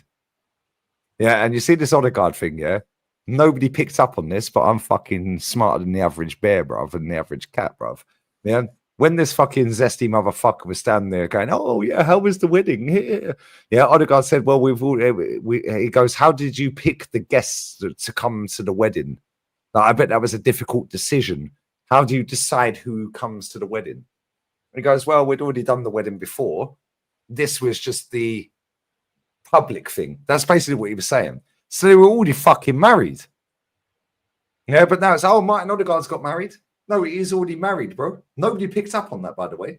Yeah, so this was just for the family thing. Yeah, so maybe they got married. I don't know when they got married, but they've already been married. They've already got married. Yeah, and that was just, look at us. Oh, it's so amazing in our dresses and all that. They'd already done that. Yeah, you go on holiday with 29. Oh, yes, you're always with 29. They're trying to make up this bromance and all this shit, yeah? Right? And he goes, "Well, my wife and his wife are very good friends, and our babies are the similar age, so it kind of makes sense." It's like, bro, shut up. Like, what has this got to do with this on Sky Sports fucking YouTube channel? What has this got to do with Arsenal versus Man United? What has this got to do with anything? What has this got to do with fucking football? Yeah, and they're trying to fucking only in England, bro. Yeah, Neymar's team got pammed 6-0 by Coutinho's team in Brazil, yeah? Right, not tonight, the night before. Yeah, so then when we played Man United, when we played them, they've got pammed 6-0. After 60 minutes, the manager was sacked. On the touchline, sacked. Yeah, Neymar's manager got sacked at the 60th minute. 6-0 down. I saw pictures of him crying. Only in England you get all this, oh, it's a fairy tale, rags to riches story. Oh my God. Oh, this is amazing. Oh, look, the great escape. Are they going to stay up? Oh my God, progress. They finished 15th, now they finished 9th. Oh, Mikel. Oh, we bought a dog and called it something you can't do. Oh, balloons. Like, fuck off, man. The whole rainbow flags in Tottenham Stadium are front and centre. Like, bruv, what are we doing? Have you noticed rainbow laces, by the way? Yeah? Rainbow laces. You know they promote that every year, yeah? Mm-hmm. They're not promoting that this year. Yeah, the rainbow laces and another rainbow thing. Yeah, the Premier League have pulled out and said, nah, we're not promoting that anymore. Yeah, because they thought it caused too much division. Cool. You mean it didn't give you enough revenue, bruv, because nobody cares? Exactly. That's all it comes down to is money. Yeah, the Premier League is the biggest farce in the world, mate. Yeah, I was going to do the Elche Betis game, and I was then going to do at the same time simultaneously the Albacete game tonight. That ended 4-4, by the way. I wish I'd fucking done that. La Liga 2 is miles better than the Prem, by the way. La Liga 2 is fire. Instead, I sat there watching Leeds versus Everton. Absolute load of bullshit. Nobody can cross a ball. Everyone's rolling around on the floor. It takes a minute and a half to take a free kick, 20 seconds to take a fucking corner, throw in. Yeah, they're all arguing with the ref, hair flicks, arm waves. It's a load of bullshit, bruv. Yeah, it's boring. It's actually boring. Yeah, but this is what England as a society has become, and that has filtered into football. Yeah, and this is how easy people can get brainwashed. This shit don't happen in fucking Brazil. Don't happen in Portugal. Can you imagine somebody turns up to a press conference for Brunelage, yeah, with a fucking balloon, a card, and a sing-song? Bro, they get weighed in. The ultras will be outside the fucking press room. No. And balloons. No. Balloons, bro. Trust me. It's not going to be good for your mental health, what they're going to say to you. It won't be good for your mental health. You know what I'm saying? North, what do you think about Tate? Some things I agree, some things I don't, like everyone. You know what I mean? 75-80% of what that guy says is spot on. It's just the wrong messenger for a lot of people, isn't it? Because he's so arrogant and brash. Yeah, but 20% of what he says is just chatting shit. Let's just be real, it's just a dickhead. Yeah, but 80% of what he's saying, but the way he says it pisses people off. Same with us. That's the way he knows that. That's what brings in the views. That's what gets people's attention. He knows that. But he likes being center of attention. A lot of things that he says. I like the fact that he talks about people being made accountable and the different things that he talks about. Certain things I like, but certain things I'm like, I don't really fully agree with that. But that's life. It's like these days, somebody like Tate, if you agree with anything he says, then they're just, oh, you agree with everything. It's like, no. Oh, you're misogynistic. You're misogynistic. No, not at all. It's like, look at when we was walking around Madrid. Yeah, the amount of people that have clipped me up, clipped me up. I look at him. He's a predator. He's a predator. Oh, really? No, you just can't talk to girls, bruv. You can't approach girls. You did the stadium tour, didn't you? When you was in Madrid? Their stadium, Jez. No, I've been to their stadium a couple of times before. Yeah, but they've revamped it.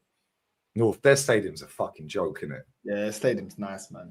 And all you see when you walk in there, Jez, from the first fucking steps you take into the stadium tour, trophies. That's the first thing you see. And every room we went into was just trophies, wasn't it? They had their basketball team trophies. Right? Yeah. Even a basketball team, it's like rooms and rooms of trophies, just basketball team trophies. They got more basketball trophies than we have in total in our football club. Yeah. Like, it was ridiculous. They had fucking 20 odd fucking gold basketball trophies. Yeah. Here's yours, gold. All right, then they have a room. Yeah, then they have a room, Jez, just for the players that have won the Ballon d'Or. Yeah. Yeah, and they have all the Ballon d'Ors there. Yeah, with the name and the year. Then they had the Super Ballon d'Or, the one with the hands around it. Yeah, mate, that stadium was insane. Yeah, but we couldn't go in the dressing room and we couldn't go pitch side because they were digging up the turf and doing renovation for the dressing room and shit. Yeah, but we could sit in the stand. Yeah, I knew I couldn't smoke in there as well. I was like, fuck it, I'm smoking a cigarette. I want a cigarette. Yeah, and the security down the bottom, she didn't give a fuck, did she? Next week, somebody else has come running through. I smoked nearly 3/4 of the cigarette. Oh, sorry, my bad. If that was Arsenal, they would have kicked you out in seconds. Yeah. I'd love to go there. Just €5 for a pint. Yeah, Arsenal, it's about fucking €12 for a pint. It's watered down piss. Yeah, shit, man.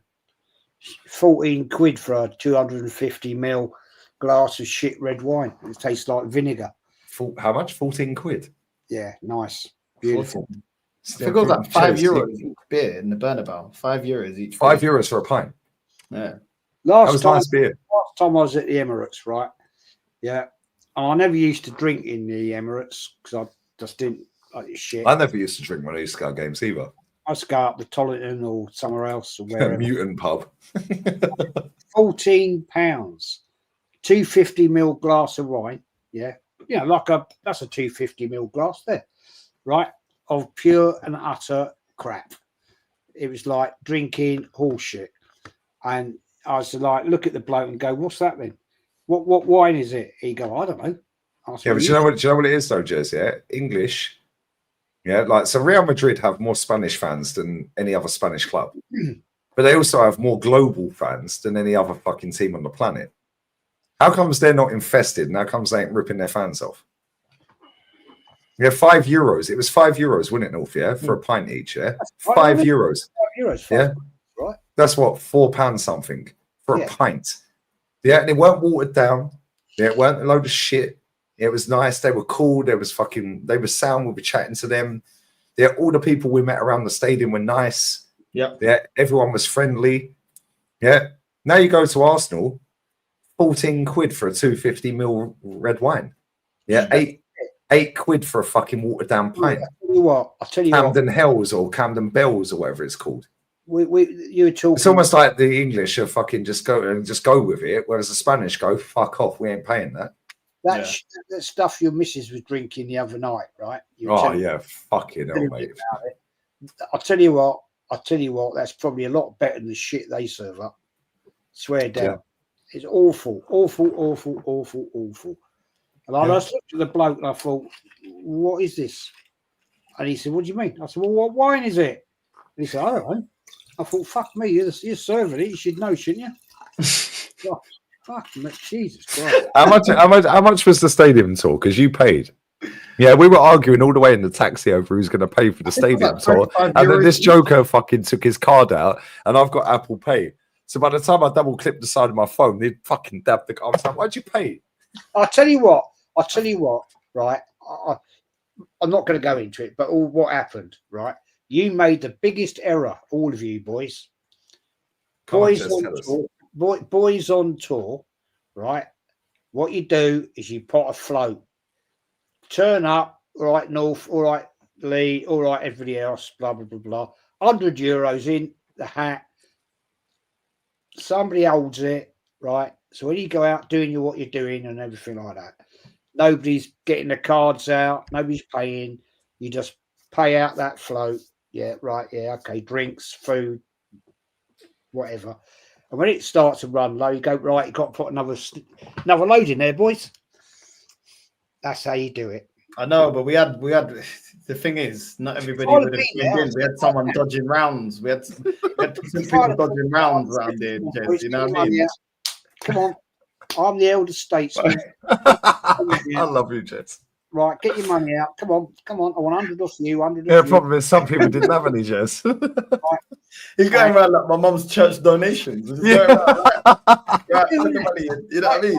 Come on, let's be honest. All the gold money is looking a little bit light. Look, all the away days I've ever done in my life, right? You've always got a float, right? You get on the bus, wherever you're going, games away, whatever, don't matter. And you say, right, come on, tenner. Right, there you go. In my pocket. When we get to the pub, we'll have it. Right? Yeah. Every drinking. What you drinking? Yeah, good. That's good. Right, 3 or 4 pints later. Right, we're running low, boys. Need another tenner. Okay, let me see this. I agree, Jez, by the way. Yeah, but let me ask you this then. So what if one of the group hasn't got the dough to put any more in after the first lot? Well, it's fucking my phone then. Don't go. Jez is there like your Look, trip has dollar, ended. Look, come on, it's leave the Big Brother house. simple, man. Don't go on an away day with the boys, right? $1. Simple as. No, but do you know what though, Jez? Yeah, it's not even about money. Yeah, like I've seen people saying, "Oh, yeah, these man fucking bullied him and this and that, and blah blah blah." Yeah, it's not even about that. Just say you ain't got it, and we're calm anyway. That's it. It's not even about money, Jez. I ain't flush with money. You probably got more money there than most of these people in this fucking chat combined. Yeah, and real talk, yeah. I'm not flush. North ain't flush. North owns his house. You own your house. I don't own a house. I rent my house. I've got drippy aircon that's dripping. Yeah, right. I don't own a car or a house. Yeah, North owns a car and a house. You own a car and multiple properties. Yeah, but at the same time, it's about. For me, it's just about principle. Like, I'll give you an example. My boy Jay, yeah, his old man, yeah, the Hackney carriage driver, yeah. Jay, my friend, he's in America, Australia right now. This guy was in Sweden the other week. He was here for my birthday in June. His birthday's end of June, 21st of June. Yeah. He loves traveling. Yeah. He does online fitness plans and meal plans and all this shit. Yeah. He's an online PT. Yeah. But now he's gone and got a job as a PT in a gym as well. So he gets double the dough. This guy don't smoke. He don't barely drink. He drinks half pints. I take the piss out of him. Yeah, I'm like, come on, keep up, son. But when he's come out here before, years ago, he's like, oh, let's go Porto Banús, let's go Marbella, let's go this club, let's go Olivia Valer. I'm like, bro, it's $6.50 to get in. And he's like, let's go and do all this, let's go. But for him, he don't go anywhere. He just does his work. So when he does his holiday trips, he wants to go out and about and experience everything. So he's got the money to do that. He lives at home with mum. Yeah. And he's just chill. He goes to festivals. He goes to concerts. He does his money on holidays, concerts, festivals. He ain't got a bird. Lives at home with his mum. She don't charge him rent. Blah, blah, blah. Yeah. Right. But he's come out here before, like 3-4 years ago, and he's gone, can we go here? Can we go there? I'm like, Jay, I am fucking skint, mate. Yeah. I said, sorry, we can't do it. He's gone, fuck it. We're doing it anyway. Yeah, we'll do it anyway. Don't want the money back. But then the next time he's come out here, he's gone, I said, Jay, come on, let's go here.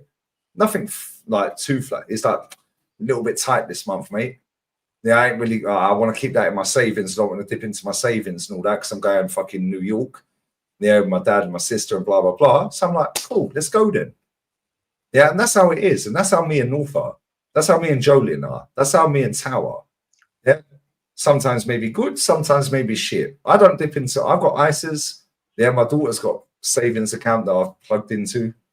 Yeah. North's got his little things that he's doing as well, his savings, he's got his house, he's got commitments. I ain't really got commitments. I've got my daughter, obviously, she's a big commitment. Yeah, I've got my rent. Yeah, but at the same time, just say you ain't got it, bro. And you're calm. Nothing wrong with that. Because next time I might not have it and you sort me out. North. Yeah, when you came out here, yeah, when we went viral for not celebrating 29's goal in stoppage time against Brentford. Yeah, when Roy Keane, Aston Villa Spurs, we were sat on the beach and I had trapped wind for 5 fucking days. Yeah, when you came out with Mrs. North. Yeah, do you remember we were sat on the beach and we was watching the game and our girls were sitting there talking and we was watching the game and it went to Roy Keane. What do you think of that, Roy? He went, Spursy. Do you remember? If you're honest with your mates, right, say it as it is, man. If you're honest with your mates, right, then that's cool. You know that every year, we didn't do it last year for some reason. Every year I meet up with my old muckers. We go for Christmas do around London, wherever, right? 2 years ago, we went Borough Market and one of our guys said, I can't do it, boys. I'm fucked. I've got no money. He's lost his job and everything is shit. He was in real shit, he was. And I said, don't worry about it. Just come out. You're sound. Don't worry about it. Yeah. Here. And he said, no, I'll be embarrassed. I'll be embarrassed. I said, fuck off. Come on. You're coming for Christmas, right? You're all mates, no problems, no issues. Nobody's going to berate you about it. And we all said, don't worry about it, son. Right, we didn't go last Christmas because I don't know why. This Christmas, right, this fella's turned round. He's got another job. He's got his life back together, right? And he said, I will now get everybody the first 3 rounds of drinks. I said, no, you don't. You don't do that. No, because now you did it out of the kindness of your heart because he's a pal. We all did it. We all clicked in. It's like, hey, we're all together. We go home together. We go to the club. We go to the pub. We go on the trip. But I said to him, look, mate, you don't owe us anything. We've been mates for 40 fucking years. We've all been through the shit in life at times. We've all done it. You're a buddy. You came into the family. You're part of the family. We all went out. We had a great day. You went home, we all went home, and we were all happy. We all exchanged Christmas. And nobody's sitting there going, oh my God, I spent X amount of pounds. And this person, nobody cares, bro. Like, if you're going, we're all going. Just say, yeah, bro, I'll be real. Yeah, like your friend did. Yeah, I feel impact. No, fuck off. Let's go. Yeah, because, and I'll be real. Yeah, I'm just going to say this. Yeah, there was one particular night, I was like, you look smashed. Yeah, and I can drink. No, you can't outdrink me. Don't even try it. You can fucking sip them Maggies all you like, bro. Hold that. Yeah, I can drink. Yeah, I reckon Jez is probably the only person that can drink me under the table. Yeah, but real talk. Yeah, I was like, respect, like, cool. Are you all right? Do you want to, like, cool? Because if we're going together and we go home together. And that's what it is. If you're going, yeah, it's like me and Jolien. Like when I went and met Jolien and Daryl Williams is always in the chats. Yeah, Daryl Williams. I met him in Sevilla, and I went to Sevilla to meet him because he's been in my chat for years, and I wanted to meet Joe as well because I hadn't seen Jolien for 2 years. Right? Jolien was busy working, doing his thing. Yeah, and I was like, if I meet Daryl, he's a prat. I'm gonna have a pint and I'm going home. It's 2.5 hour drive, 40 degrees in June. Yeah, I thought if he's a dickhead, I'm just gonna have a pint. Nice to meet you, mate. See you later. He was a vibe, bro. Yeah, so I booked an Airbnb for 2 nights and stayed. Then when I met Joe, yeah, I didn't sit there going, "Oh, Daryl, you nobody fucking cares, bro." As an older head, I think what happened was unfortunate. It's nothing to do with me. I want that. What has annoyed me is there's nothing to do with you boys, right? I've had loads of people drag me into this, and I said, "It's nothing to do with me. I want fucking there." But you're the older statesman, Jez, so you've got experience. I did say, and I'm telling you, I said they did fuck up. All of them fucked up, right? Because what they should have done, right, was have a float. That's the first thing you do on a boy tour away. You always go, right, North, I want 100 euros from you. Lee, I want 100 from you. There's my 100, boys. Rashid, I want your 100. Carl, I want your 100. Right, there we go. 500 euros, starts the party. Let's go out, get some food, drinks. That's one night. And when that's run out, start again. Yeah. But for me, I did get a beer. With a few. Come on, Jezza. I'm listening, but I'm getting a beer. There's a few people. You're right, though. You're spot on, though, Jez. You're spot on. People like calling me in on this. Oh, well, you're not supporting Carl and all this. I said, it's fuck all to do with me. I wasn't there. Do you know what the funny thing is, Jez? Yeah. Right. At the end of the day, I had some muppet the other night say, "Oh, are you going to support Carl and invite him on?" I said, "I don't know. It's nothing to do with me. You know what I mean? Carl's a nice guy. He's all right. He's never offended me. You've never offended me, nor's Lee. Don't drag me into it because really it's nothing to do with me. And I don't want to get involved. But, you know, out of respect to you guys, I did say, and I got fucking berated for it, yeah? I said, look, Lee has been with me, or I've been with Lee from day one. North has supported me from day one, right? He's backed me up. He's been there, everything else, So I am a man of loyalty. Thanks. right? I am a man of loyalty. I have standards, if you like, I should put it that way. So I have to respect North and Lee. I think, me to go behind their backs. I know that sounds stupid, boys, but me to go behind their backs, I can't do that. I'm sorry. For me, it wasn't even that deep. Lee knows that I was like, I don't know, I don't want to talk about it, and like I said, we all said we wasn't going to talk about it. I think it's very clear. Some people have selective hearing. We only mentioned it when he mentioned it. Like, if you look before that live, we never mentioned it, which is why I had no intention. People already know on this channel, when I want to talk about something, I'll make you a thumbnail and I'll talk about it. The first thing I could have done is made you a thumbnail, do you know what I'm saying? And then go, right, it's a cooking session. So if I really wanted to address it, I could have done that. I never did that. But I did actually say to him, I didn't really care. Like, when he was doing that show, right, he went down the wrong road. I said to him, leave it, mate. I did in his chat. I said, fucking leave this now. This is all going to go horribly, horribly, horribly wrong. And I did try and say to him, look, Carl, I'm older and wiser. You're a nice young man, but you're fucking this up right now. Don't do it. Don't do it. And then all of a sudden, I get it on me. Oh, well, you should be supporting him. So I said, I don't fucking know him. He's a nice kid. Man said in his live, I thought we were going on a nice cultured holiday. Yeah, like, bruv, you knew from day one we were going to get sloshed the whole time. Well, and I up. The whole time. And I up birds, bruv. Yeah, market opportunities.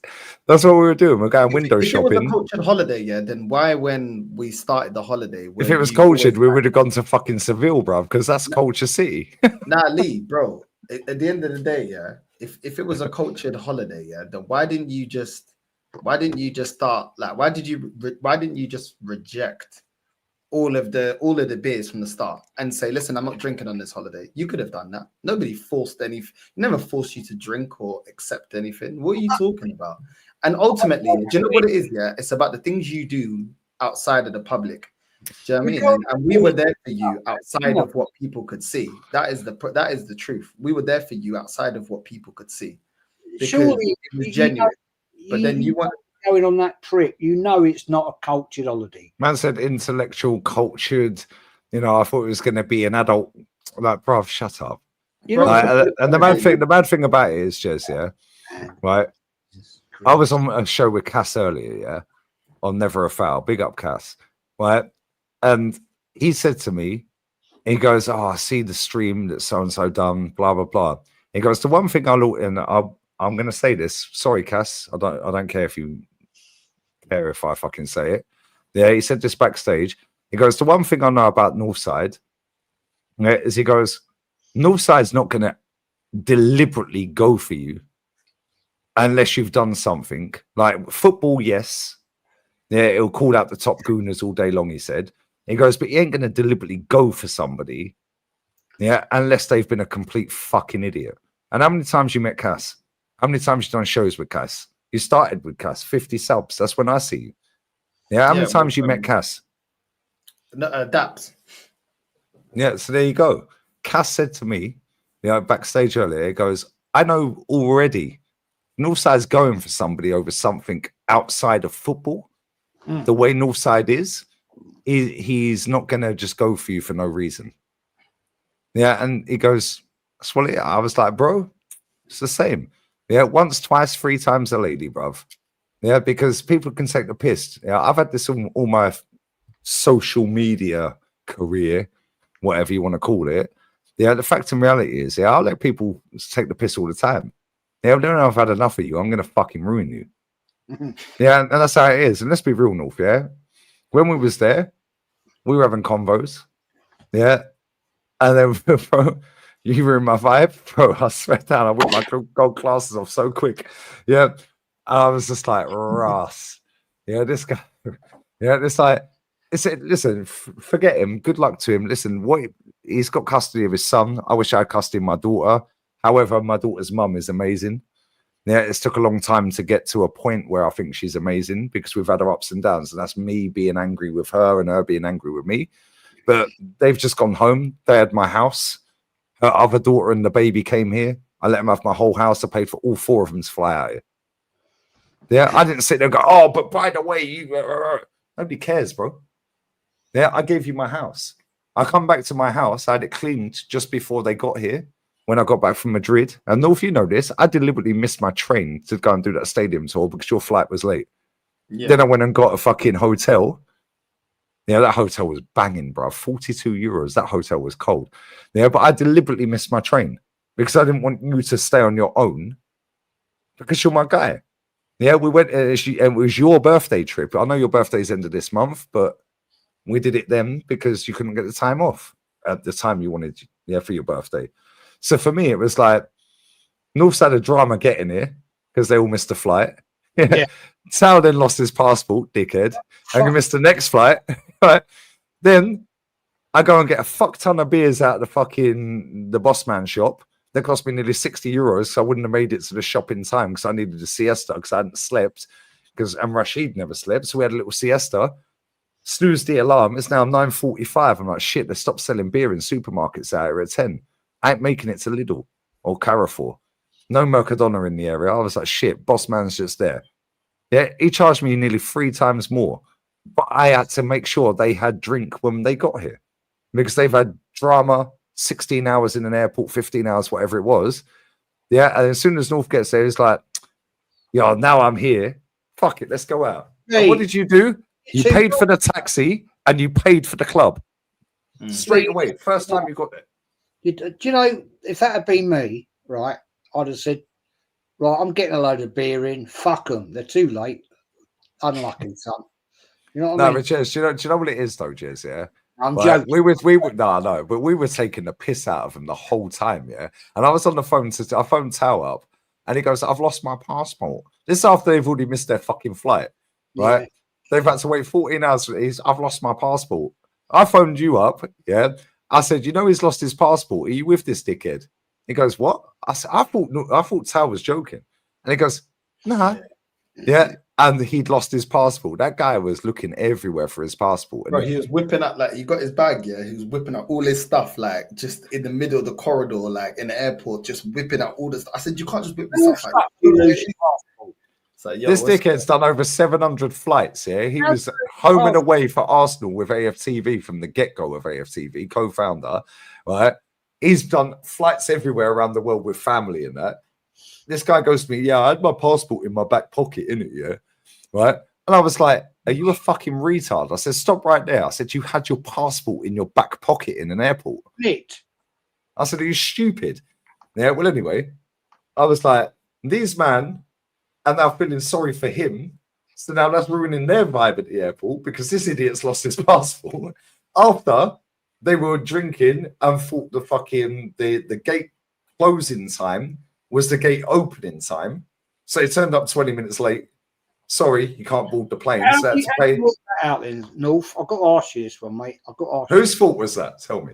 North, you're an intelligent. Guarantee it was Tal's. Look, North, I know you're a very intelligent young man, right? I know that you're a gas engineer, so that means you're ultra fucking intelligent, like me. Right? Yeah. How the fuck, when it says gate closing, do you think it's gate opening? No, do you know what it is? We was in the Weatherspoons, yeah. What are you doing? Obviously having a beer. He wanted to have a breakfast, so I was like, we're having a beer, and I was like, look, we got I think it was like an hour to gate closing, and then I was like, yo, let's go, and then Tao was like, no, we got time. He's like, no, we got told time. You it was Tao. And I was like, no. I said, let's go in it because I looked up, I saw it, and he's like, no, we got time. I said, listen, let's finish this last pint. Let's just go. Let's just down it. Let's just go. And then we end up talking, and he went on one of his stories. Look, at the end of the day, it's all of our fault. We're all adults, Africa. But he went on one of his storytelling. Yeah, listen. If I was there, I would have said to him, "Listen, you dickhead. Yeah, the fucking gate's closing. We need to run. Why are you running? Yeah, but you don't know him like that. I can talk to him like that because he's my boy, isn't he? Yeah, I knew it was his fault. That guy's made out it weren't his fault. Seriously, yeah, I swear. He's done it in a joke. it's all three of our faults, to be fair. I can't just solely blame him. But I did, when we had an hour. I think as well, the flight was mad early, and I'm not a morning person. Quarter I to was 6. just like flipping out. Let me just have another beer, try to wake up. I feel rough. I'm not a morning person, man. I'm not getting on a flight like that again because I'm just not a morning person like that. Nah, 1 o'clock in the afternoon is perfect. Or the late flight and you just miss a day. Afternoon flight, man. You know what I mean? On the way back. Afternoon flight's perfect. Perfect. Yeah, your flight on the way back was sick. You know what I mean? And I deliberately missed my fucking train. Yeah, because I knew that getting the train back was going to be cheap. First class, €37 on the way back. Yeah, happy days. Yeah, bro. And the hotel was. I literally only slept 42 like hours. 3 hours. I think 3 hours. I'm not doing that again. Like 3.5 hours, 4 hours, something like that. I need minimum 7 hours. I'm just not a morning person. Never have been, never will be. I can't wake up super early and go to the airport. Yeah, but this is why, North, yeah, like the early morning flights, yeah, like I'm not a morning person. Yeah, I hate getting up early. I've always been like that since a child. I used to sleep in my school uniform. I put my school uniform on and sleep in bed. So I could have an extra 10 minutes in bed when my mum woke me up. Yeah. No, I'm not even taking a piss. Yeah, I'm dead when I'm asleep. North, you've been at my house and I am dead to the world when I'm asleep. Yeah. However, when I'm awake, I'm active. Yeah, I'm active. Bro, I swear to God, yeah, afternoon flights are perfect. But people always go with, we need to get the early morning flight. The early morning flight's the cheapest flight. Because no fucker wants to get on that flight. Yeah. The afternoon and evening flights are way more expensive. Yeah. And people think in their head, well, if I get the 4 p.m. flight, I land at 8 p.m. in Spain. Yeah, because it's an hour time difference, 3 hour flight. Yeah. Come on. Yeah. Now I've wasted the whole day. Yeah. Yeah. Now, oh shit. No, get the fucking afternoon flight. Yeah. And then get the afternoon flight back. Who cares, bro? Yeah, and this is the thing, yeah. It's like, but I look at it and I'm just like, I knew it was Tao's fault. I knew it was because he's a waffler, bro. That guy waffles. Yeah, but you know what the maddest thing is? The guy weren't even drunk.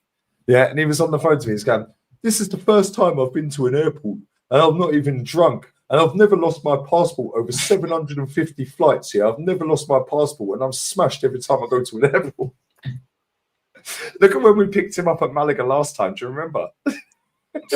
Yeah, you had to go looking for him. He was fucking hammered. Never lost his passport. He landed. Yeah, he went for a piss on the M1 hard shoulder. Yeah, got £100 fucking fine for that. Yeah, his missus was kind of fucking crazy. Yeah, and he pissed me off the whole time you were here. Do you remember? Yeah. Man. To the point I was going to punch his head into Mars, bruv. Yeah, I fucking whipped the hoodie off, Jez. Yeah, fucking launched it. I was like, yeah, fucking talk to me like that again in my own house. He was like, what are you going to do about it? Nah, I was like, no, sort him out. Nice, I'm gutted he never. I'm gutted he wasn't there though, man. I'm gutted he wasn't there because Tao's a vibe. When he's not fucking hammered like he was the last time, yeah. Like when he came out here for my birthday in June, he was sat. Oh yeah, fuck that. Yeah, no, he's a good bro. Don't let him cook when he's fucking hammered. Jez, I swear down. 2 years ago when we played Brentford and 29 scored the goal. Yeah. Northside was looking for him for about an hour. They were on different flights, but they landed an hour apart. Right. So I text Northside directions to meet me to get out the airport. I'm sat in the car. Yeah. And I see Northside. I'm like, yo, what are you saying? Yeah. I sent the same message to Tao. Every time I'm trying to send a voice message to him, he's calling me. I'm like, will you shut the fuck? Yeah. 1 hour later, and where I park at Malaga Airport, if national police come round, your car's clamped, gone, compound, €200 fine. Yeah, you're fucked. Yeah, your car's gone because you're not allowed to park there. Yeah, they allow it most of the time, especially summertime. Yeah, but they came out in, I think it was September or October. Can't remember. Whenever we played Brentford.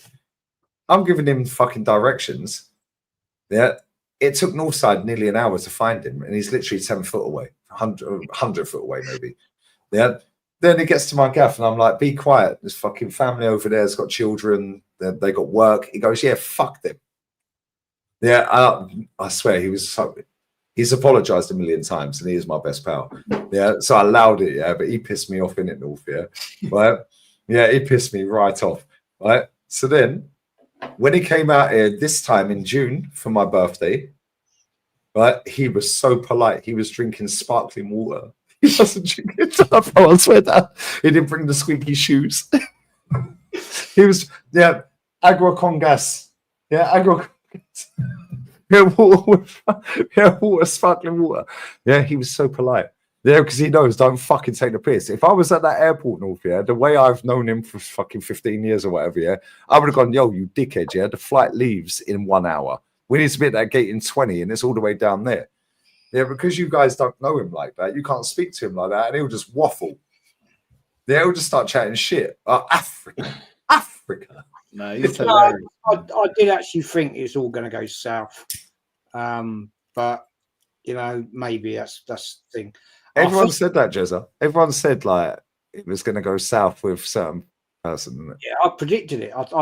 So did a lot of other people. When North told me backstage it went horribly wrong, I'll tell you. Even I did say North, didn't I? I said I'll tell you who it was. I'll even tell you who it was. But I think in hindsight, looking back, I'm glad I didn't go. I'll tell you for why. If you had come, Jez, you would have been the calming presence, Jez. No, I think it imagine Jez in the Afrobeats club and the clubbing club. See, that's not my thing. That's not my thing. I'd have drifted off to a bar or. There was no bars in Leganis, mate, and it was like fucking Gomorrah. I'm too old for that shit, and it's not my cup of tea. To be honest, you want to go sightseeing, Jez? No, not really. I'd rather just go out for a lovely meal, drink some nice wine in the area, beers, whatever. Clubs for me, mate. I've never been a club man. Right? It's not my music. Apart from Arsenal. It's not my music, man. I'm not into it. You know what I mean? All that fantastic, beautiful. It's not me.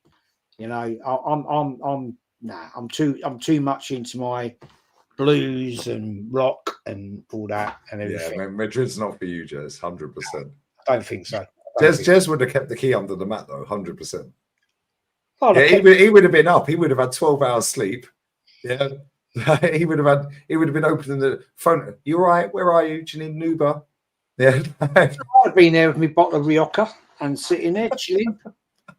Just listening to music. Spinning around. Excellent. Sitting there. Where have you been? Did you have an excellent night? I can't lie. Even though there was some. I love you, Jess. Yeah, I swear you're so much like my father. It's crazy, man. Sorry, North. Sorry. It was still a successful trip. Like I think because he brought that up and then we addressed it, people think it was a bad trip. It wasn't. Every day was actually a good day. We actually had a really, really good time. Like people getting it misconstrued that the whole trip was bad. It wasn't. Yeah, the sympathy vote, isn't it? At the end, and other than that, we still went to the clubs we wanted. We still partied, even when he had too much to drink. We're like, all right, like we're not bitter about it when we had to leave the club a little. We went live. Yeah. Do you know what I mean? We went live. We were vibes in like the whole time was actually really relaxing. We went live at like 5 a.m, 6 a.m, whatever it was. It was a really good trip, man, and it was good to reflect because I needed that time to reflect, man. It was nice to meet Rashid as well in person. Yeah, bro, that guy's fucking hilarious. Jez, I swear down, this guy's funny, man. Yeah, when he does shows on his own, right, you don't see his personality come out. Yeah, me and Northside absolutely fucking triggered that guy the whole trip, and he is so calm, and funny with his facial expressions and his one-liners, That guy is a fucking cool guy, man. I like Rashid. He's a top fella, man. I like him. There's one person I've learned that I don't like anymore, and he's right off now. But next time we're gonna do Sevilla, yeah. North? Play Sevilla. Yeah. Jez, you're on that trip. Jez is on that trip. I don't know if there's any blues clubs there, Jez, but we can find one. Don't expect me going around these clubs like you do. I won't do that. It won't work for me. I'll just go and find myself something else. No, it's cool. We drink in the daytime, Jez. Daytime and nighttime. 24/7. No, I can do 24/7 drinking. Don't you worry about that. Right. I'll tell you what, I'll put a few of you boys down when I'm drinking. But Jez, I'll rival you, yeah, but I reckon you could outdrink me. All right, North, you already know, yeah, I can fucking drink all of you under the table, innit? Yeah, but I reckon Jez, because he drinks the red wine. Yeah, I reckon because I drink the beer. Yeah, the beer's like 4%, 5%. it's when I get on the old Jack Daniels and Coke, mate. I love that. Fuck, I do that all day. All day I drink that. I can do vodka, tequila, Red Bull all day. Do you remember when I did that? Do you remember when you sipped that, North? Tequila, vodka, Red Bull? You was like, what the fuck is this shit?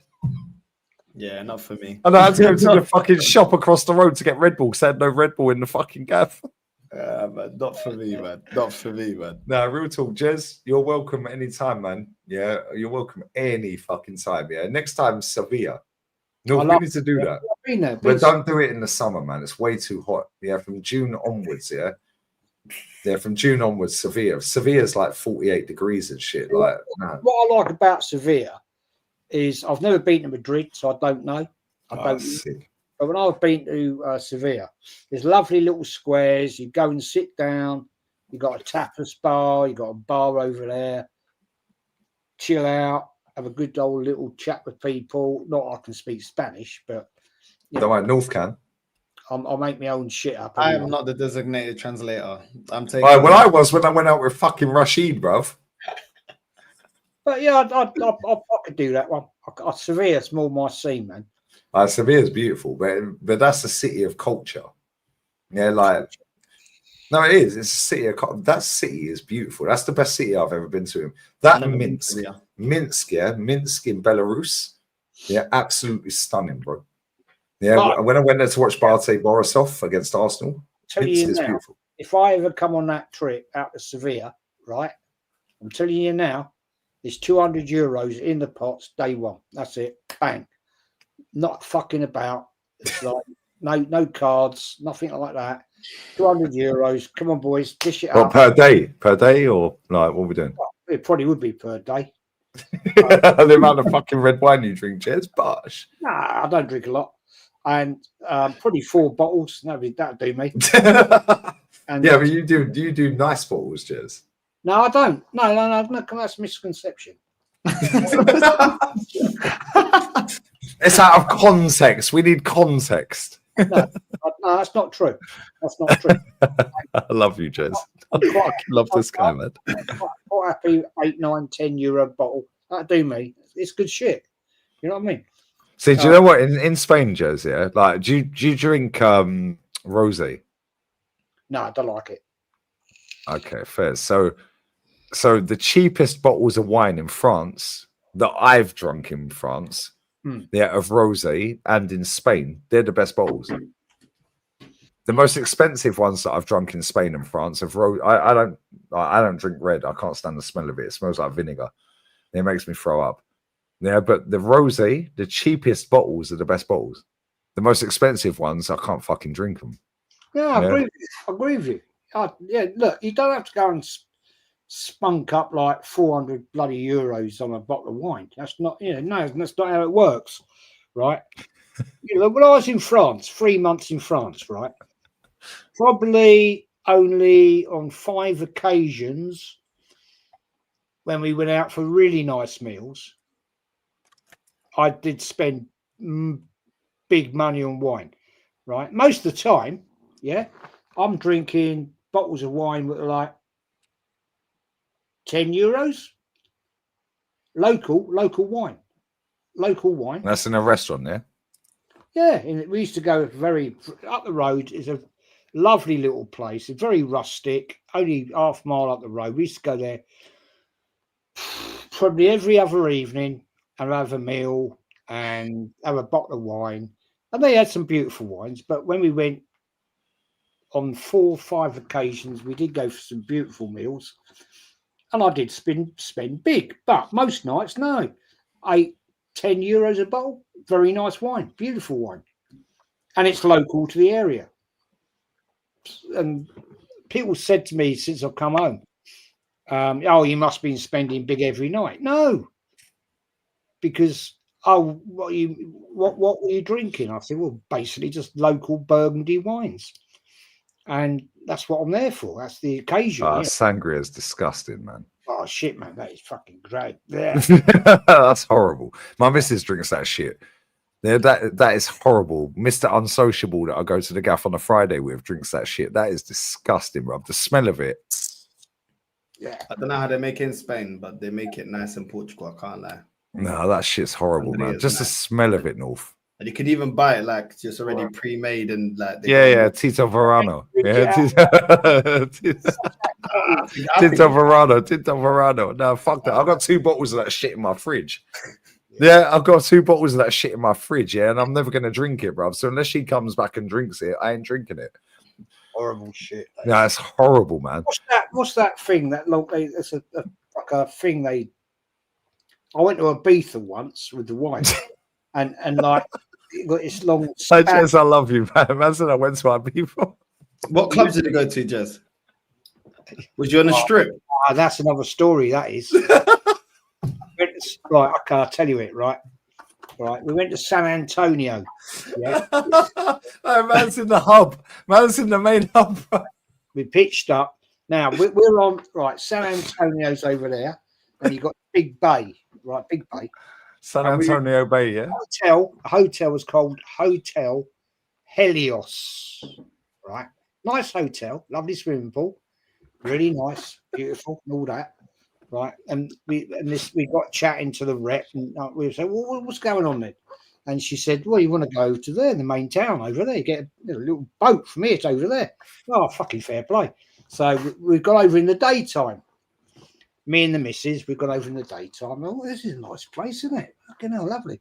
Had a little bit to eat. Got back on this boat, back to where we are, Hotel Helios. Right. So in the night, loads of people getting in these ferry boats. So I said, "Come on, what's going on here then?" And people go, "Oh, we're going over to San Antonio." I said, "Oh, we went there today. Really nice. Yeah, come on and jump in." So we all got in and buggered off over there. Right, well, fuck me. Dear, oh, dear, oh, dear, oh, dear. Got into this, what I thought was a lovely little town. It was like Sodom and Gomorrah. Right. So we got over there and we got into this bar. Yeah, and this guy, all these girls, beautiful girl, come on, give me all these like ticket things, right? Oh yeah, come to the club, yeah, free drinks, free shots, free drinks, free drink, free. I said, come on to Barb's. We had a few, and come on, let's go to this. So we got into this club, right? Well, I didn't know what was going on. It was like mad, laser lights going off everywhere, and like people jumping about and everything. And this fella comes up to me and he's like, and I'm just stood there like, what the fuck? And he comes up and he says, so many euros or whatever it was. And he's, I said, what's this, Viagra? And he's like, he looked at me like I'm some sort of prick. I said, what's this? and he's like, got this little plastic envelope like that, right? It's got his tablet in it. I said, what's this, Viagra? And I'm like, said to the wife, I said, what's this shit here then? And she went, let's get out of here. I said, no, what's this about then? Yeah, I'm getting into this. It's quite good, this. All that. And she said, that's an E-tablet. Jez was on the Mitzi Turbos, bro. It's an E. I said, what the fuck's an E then? And she went, get out. Come on, let's go. I was getting quite sort of, I was getting quite into this sort of vibe. And psychedelic. Yo, man, I love you, man. Everyone's happy. Anyway, that was my experience. Anyway, that's the end of it. I've never been to Ibiza. I can't lie, I've never been. I've never been either. I can't lie. I've never been to Shagaloof. Yeah, I've never been to Ibiza. I've never been to Napa. Yeah, I've never been to any of these. I went spring break. Spring break's crazy. Really nice. San Antonio in the daytime was fantastic, fabulous. Loved it. Nighttime, it was hell. I swear down. I've seen some sights in my life, but I'd be for final boss. I'd be for final boss. I got nothing on Jezza, mate. Nah, man. With his mushroom haircut. That guy, bro. That guy's gonna make a fortune as well, bro. club appearance after club appearance. Like, this crazy. Big up, Jez. I fucking love you, man. You're unintentionally funny. Because your stories, because you're experiencing life. Yeah, respectfully, you're older.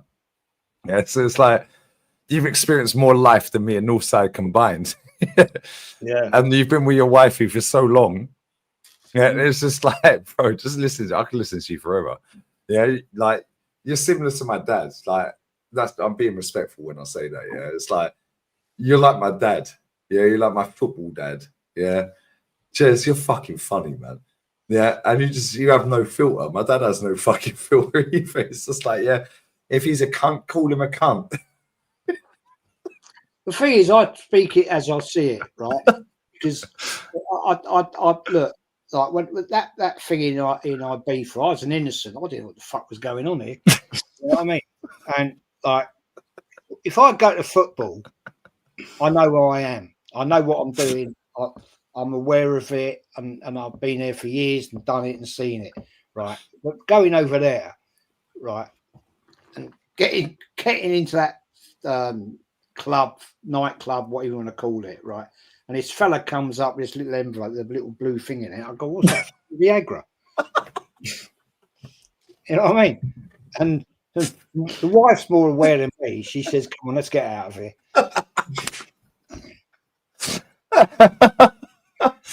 Imagine Jez eat up, bro. In San Antonio. I'd have got arrested. I'm got arrested. No. Jez, you're classic, man. I fucking love you. Jez, you're a credit to every football channel you go on and yourself as a person, yeah? Yeah, I swear down.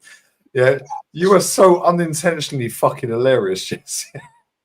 Wow, but you're talking real life shit, yeah? But that's why it makes it funny, because your delivery is unbelievable, man. It's like, he came out with an envelope with his blue thing. Well, what's that? Oh, is it? No, let's get out of here. Do you remember a funny one? Very quickly. Right. Years ago, I took the wife to New York, right? She always wanted to go to New York. I said, come on, we'll go to New York. And we got over there, beautiful, fabulous, fantastic. And I said, let's have a trawl around. And she went, yeah, all right. So I said, come on, let's go down the subway. And the hotel concierge guy said, where are you going? I said, well, we're just going to go down and have a look around. He said, well, we want to stay away from certain areas and all this and all that. Anyway, long story, we went down. We ended up in Central Park, near Central Park, right? And I said, look, there's the bloody hotel that's in that Christmas film. Home Alone. I said, fuck me, look at that. I said, that's there. So we took a photograph and all that. So we thought, well, let's go and have a walk around then. So we're walking around and everything. And there's police around and everything like that. And we thought, I'd like been stupid. I said, let's go and have a walk through down this Central Park bit here. I said, we won't go in the middle because it's dangerous. We've been warned, dangerous, right? So there's these people going around in these horse-drawn carriages and all lovely and romantic and all that. And I said, I wonder where we can get one of them from. So this guy was stood over there by this thing. I said, here, mate. I said, where can we get one of these horse-drawn carriages? And he went, oh, over there. He said, you get them over there, look. He said, over there. I said, all right, fine. So we're walking down this road, this park here, right?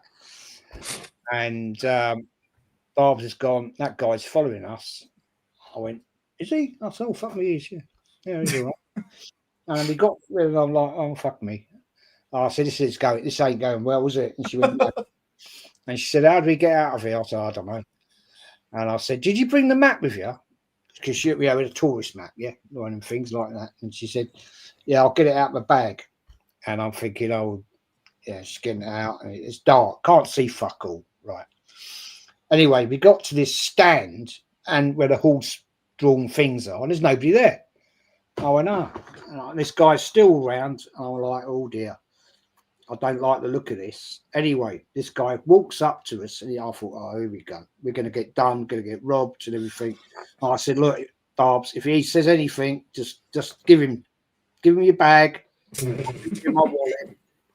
I said, because he would have a gun or a knife or something shit like that, right? I said, come on, give it up. And I'm like, oh God, I'm like worried now. So I said, stand behind me here. And this guy comes up and he goes, you from the UK? And I've gone, yeah. And he goes, where do you want to go? I can't do an American accent. And he said, hey, where do you want to go, man? And I said, well, we just want to get a horse thing, like I'm really shitting myself here. I'm nervous as fuck. And he goes, why don't you tell me that exactly? And I'd have told you the right place to go. He said, because I thought you were taking the piss. And I went, well, why are you doing that? And he went, well, because at the end of the day, I thought I'd make a few bucks out of you. And I went, well, what? If you wanted that, I'll give you $5. And he went, no, I'm not like that. He said, I'm a policeman. I'm undercover. And I went, well, what are you doing there then? He said, because you're English and you don't know where you're going. And I'm trying to help you here because you're in a very dangerous area, right? And he said, I'm trying to get you out of it. And I told you this direction here is to get you out of here. And I went, oh, right. Okay, thank you very much. He went, you limeys, idiots. And I went, You know what's mad, yeah? My sister, she just turned 40. She went to New York on her 18th birthday, right, with my auntie, RIP to her, and my mum, right? And they got on the underground. I know North wants to rap as well, so I'm going to keep this short. Yeah, and they got on the underground, and a copper stopped him and said, excuse me, ma'am. Hey, where are you going? Where y'all going to? I can't do a New Jersey, New York. I can't do that. Yeah, I sound like mate. Hey, y'all. Some of them. Yeah. Oh, we want to go to the Bronx. No, don't go to the Bronx. You're getting robbed. They was like, no, we want to go Bronx. Yeah, they did the helicopter flight, everything. Yeah. This is like 22 years ago. Yeah, this is when Chingy first dropped his album. Yeah, when Chingy first dropped North, you know, like, Chingy. You're like, fur. Yeah, she brought that fucking album back. I was like, who the fuck is this guy? 2 years later, he drops in England. It's like, yo, everyone's got mad. I was like, I knew this 2 years ago. But I swear to, yeah, the coppers out there, they're like, they see a single or a group of white English women, and they're like, yo, there's certain areas you can't go to. White guys, English, there's certain areas you can't go to. Yeah, in certain areas of New York, New Jersey, around that area. Yeah, man in the chat, you lot are fucking funny. Man said Cesco was with the GS9 Crips, Bobby Schmurder and Demand him. There's certain areas, man. New York is fucked. I'd love to go to New York. Yeah, but when my sister told me and my parent, my mum, my auntie told me, yeah, they were like, yo, New York is fucked. And that was 22 years ago. Now imagine how fucked it is now. Yeah, and you've been there. You fucking met Neftali, bro. When I went, once again, I was in the trenches. But when I was, I decided to. The hotel wasn't in the trenches. This guy always goes to the roughest areas, man. I swear, when he took us to Leganes, to that Colombian club, bro, I swear down. Am I lying? The taxi driver even said, yo, be careful around here because this area is not I'm like, don't worry about that, man. Don't worry. Don't ask questions. We'll be good. We'll be calm. Don't ask questions, get no lies. That's it. But I remember when I first landed, I was like talking to security outside the bar, and he was like, yeah, at nighttime, because their roads are all numbered like 41st Street, 43rd Street, 44th And you can't do the J walking. You can't just cross the road. You have to wait. They were like, you see this whole strip here? Yeah, you can't go down there at nighttime. That's what they said. You go down there, more likely you're gonna get. So now North's going, yeah, fuck that, I'm going there. Nah, yeah, I was in Queens. I was in 50s Hood because I was at the strip club. Yeah, I didn't care. And then I went to the cash point, and you have to go past some dodgy road, some dark alley, and then there's a petrol station, and then there's some shop, and I went in there, and I was just getting bare ones. I was coming out of there feeling like on edge the whole time I'm walking there. That was me in that Colombian gaff in Leganes, bro. I swear, I said to Rashid, I was like, yo, we need to cut out of it, bro. When them guys were following us from the bar to the club, I was like, this is dodgy, bro. With that Gomorrah stairwell. I was like, what the fuck? The best fun's in the ghetto. I don't eat in the well, sometimes maybe a little snack, but I'll go to a nice place to eat if I'm gonna eat something. But when it's time for like partying, best music was invented in ghettos. Like the ghetto is just always got the vibe in it. You know what I mean? Just got to be respectful in it for obvious reasons. But New York, yeah, but bro, you look like you're out of place. I looked out of place in Leganes. Yeah, all of us looked out of place. Bro, the taxi driver even said to you, yeah, and I heard what he said. Yo, just be careful around here. This is not a nice area. Yeah, and he said it in Spanish, and I understood what he said. Yeah, and I was like, yo, this ain't looking good, bro. Yeah, then we went to that first bar. Yeah, then you're talking to them two fucking weirdos. Yeah, and you're fucking swapping Instagram with him, and then they're following us. And I was like, yo, why are they following us? I said to Rashid outside that club, and Jez, I'll paint the picture real quick here. There was a bar here, there's a club 2-minute walk here. Now you've got a stairwell right next to the fucking club that looks like Gomorrah. Yeah, this is like deep fucking mafia territory. All of the fucking people walking around, they're selling arepas, burgers, they're trying to sell drugs. Policia Nacional are doing the circle. Yeah. And these people are walking around with teardrop tattoos under their eyes. Yeah. Walking around with tattoos on their head, around their neck.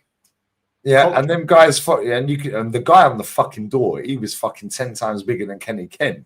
Yeah. He was a fucking lump, that guy. He's like, yeah, just let everyone in. And I said to Rashi, I said, yo, bro, I ain't feeling this, bro. I feel like we're getting robbed. Yeah, then we were in Dominican. I was like, why does this guy always take me to the shittest areas, bro?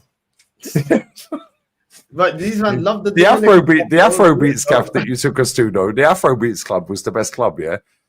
Right? Sorry. And even then, the security, yeah, they were on our fucking neck. Oh, yeah, there's flat stair, there's a flat stair. Yeah, go up there and turn right. It's like, bro, we have to go and walk a kilometer to have a cigarette. What the fuck are we doing here? Yeah, but that gaff was cold. Yeah, but even the bird that run that was a gypsy Spanish bird. Yeah, she was a gypsy Spanish bird. And she got the fucking ump.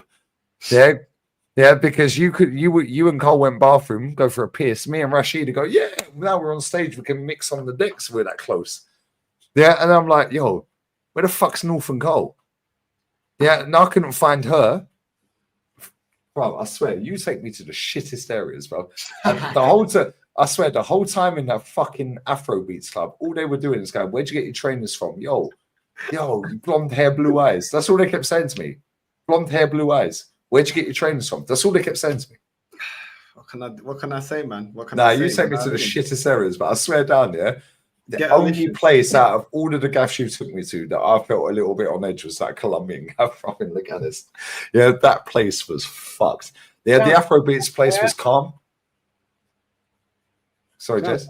Great. Sounds like a great way out. You know what I mean? It's a nice one, north side. I'll look forward to it. The Afrobeats club. the Afrobeats club, yeah, that was a vibe, man.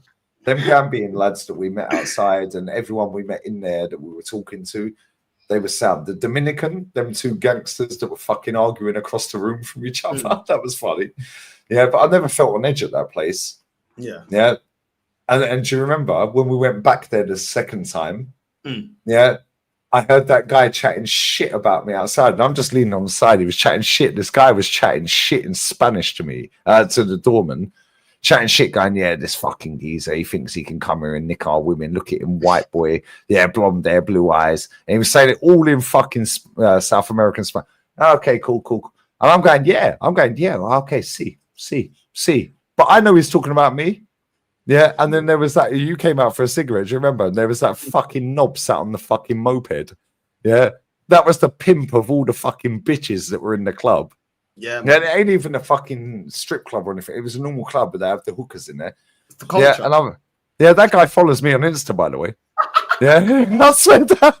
No, because the guy that was cussing me off, the guy that was cussing me off, I was like, okay, see, I'm smoking my cigarette. This guy's cussing me off. Then there's next guy going, yeah, see, and they're speaking in, and I'm like, I was like, as soon as they finished what they said, I said in Spanish, I was like, I understand what you're saying. I lived near Marbella. I've been in nearly 8 years, mate.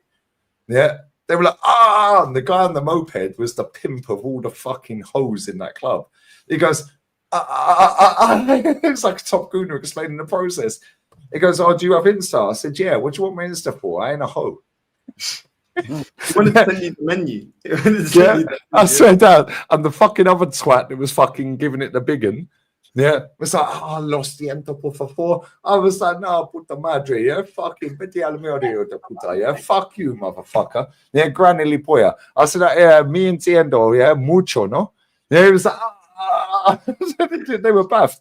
Yeah, but they were slagging me off, saying, "Oh, look at this guy with blonde hair and blue eyes, white guy, blank, yeah, blah blah blah. Yeah, thinks he can come here and nick all the women." Yeah, English guy, dickhead, yeah, fucking blind. The fucking dickhead sat on the motorbike, chipped in. I'm like, just leaning on Sagan, yeah. And the doorman was going, yeah. And he was giving it back. And I was just like, let me just go see. I was just going, see. And then when they finished, yeah, no, I learned in Madrid, yeah, that I can actually speak a lot of Spanish. Yeah, more than I actually, yeah, I mean, a lot more than I thought I could, but I know I understand a fuck ton, yeah. And then that Dominican club, when we went the second time, they speak so much slower in Spanish than Spanish. Yeah, so I can understand nearly all of it. Yeah, when I said that to them and you came out for a cigarette, yeah, I was like, you see this guy here, that's the pimp of all these hoes in here that are trying to fucking nick our drinks, yeah, fucking nick our shisha, yeah. And then I was just lighting him up, and the guy was like, "Oh yeah, give me your Instagram. Oh, what's your Insta?" I was like, "Bro, don't fucking chat to me, you dickhead." Yeah, I mean, you're slagging me off the whole night. Yeah, that's what I said to him. Bro, he DM'd me. He DM'd me the next day. Yeah, in Spanish, he was like, "Oh, I'm really sorry. I didn't mean any offense." Piss off, man. I didn't even fucking reply. yeah. But I see his Insta story the other day. I'm not going to give his Insta out, but I see his Insta story the other day, yeah, and he's still doing the same shit. And it's like, bro. Yeah, but when me and Rashid went out, and that fucking guy tried, "Oh, yeah, it's 300 to get a table." Okay, cool. We'll have a cigarette and we'll come back. Yeah. Then it was like, "Oh, shit, panic stations." Shit. He said yes.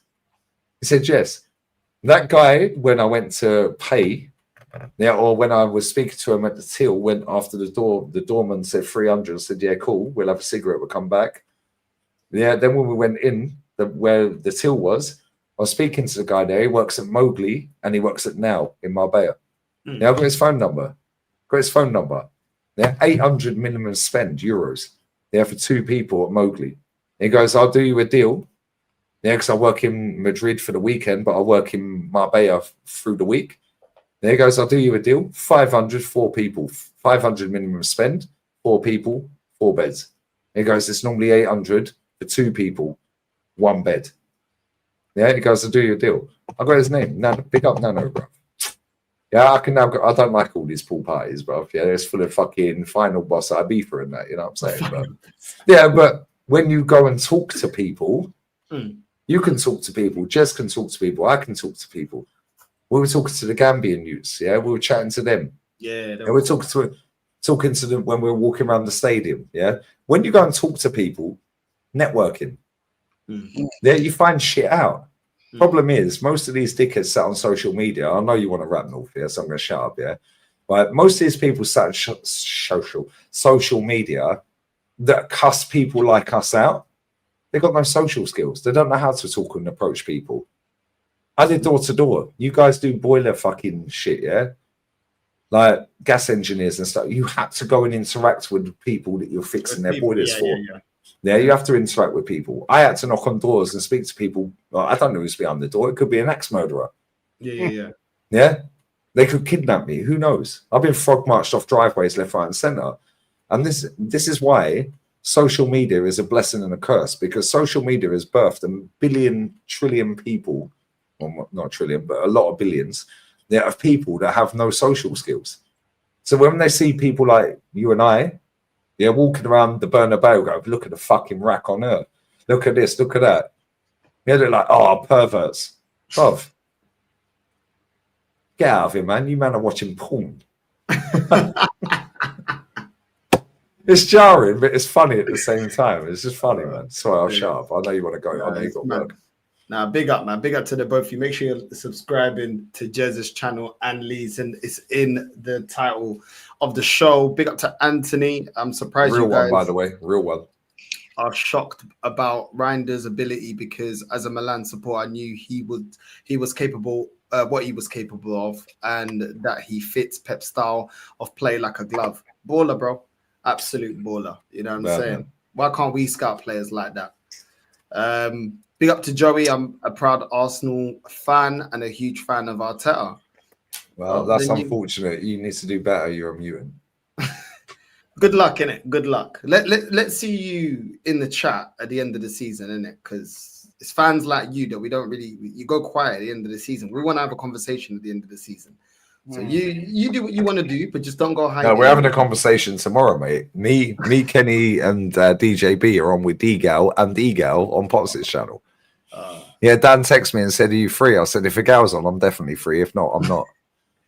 There goes him and D are on. I was like, "Cool, I'm there."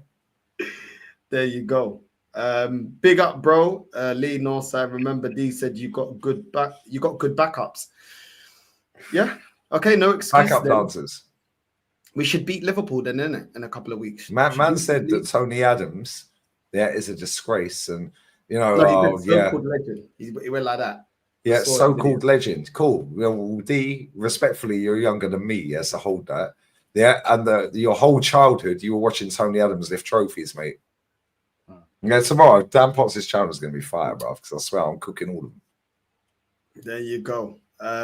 Big up, Desmond. Lee, are you doing real Oviedo versus Madrid watch along? 40-year-old Santi Cazorla is going to chef up Jude, and the mutants will be in tears. They're playing Osasuna, bro.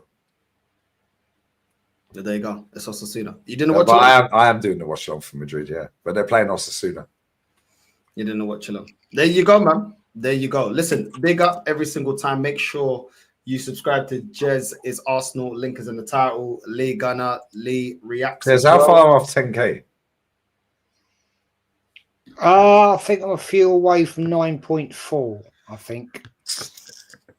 There you go. 385 people in the building. Make sure you just sub, man. Just sub. Sub to Jezza. We need Jezza on 10K, man. Come, man. Maybe by 10K. You take this long, man. It's long, isn't it? It's not long, Jez. You've fucking gone from 6K to 9K like that. As soon as you change your name. Yeah? Then it goes down the old like that, doesn't it? It's long. Look, I don't even look anymore, Lee. To be honest, you told me, don't look. Don't look at the numbers, Jez. Don't chase the numbers, let the numbers chase you. Yeah. Don't chase money, let money chase you. Don't chase the girl them, let the girl them chase you. That's right. Yeah. Well, I'm a bit old. Yeah, you can have a look. Window shopping. That's what my wifey was saying when I was sat on the patio. I phoned her up.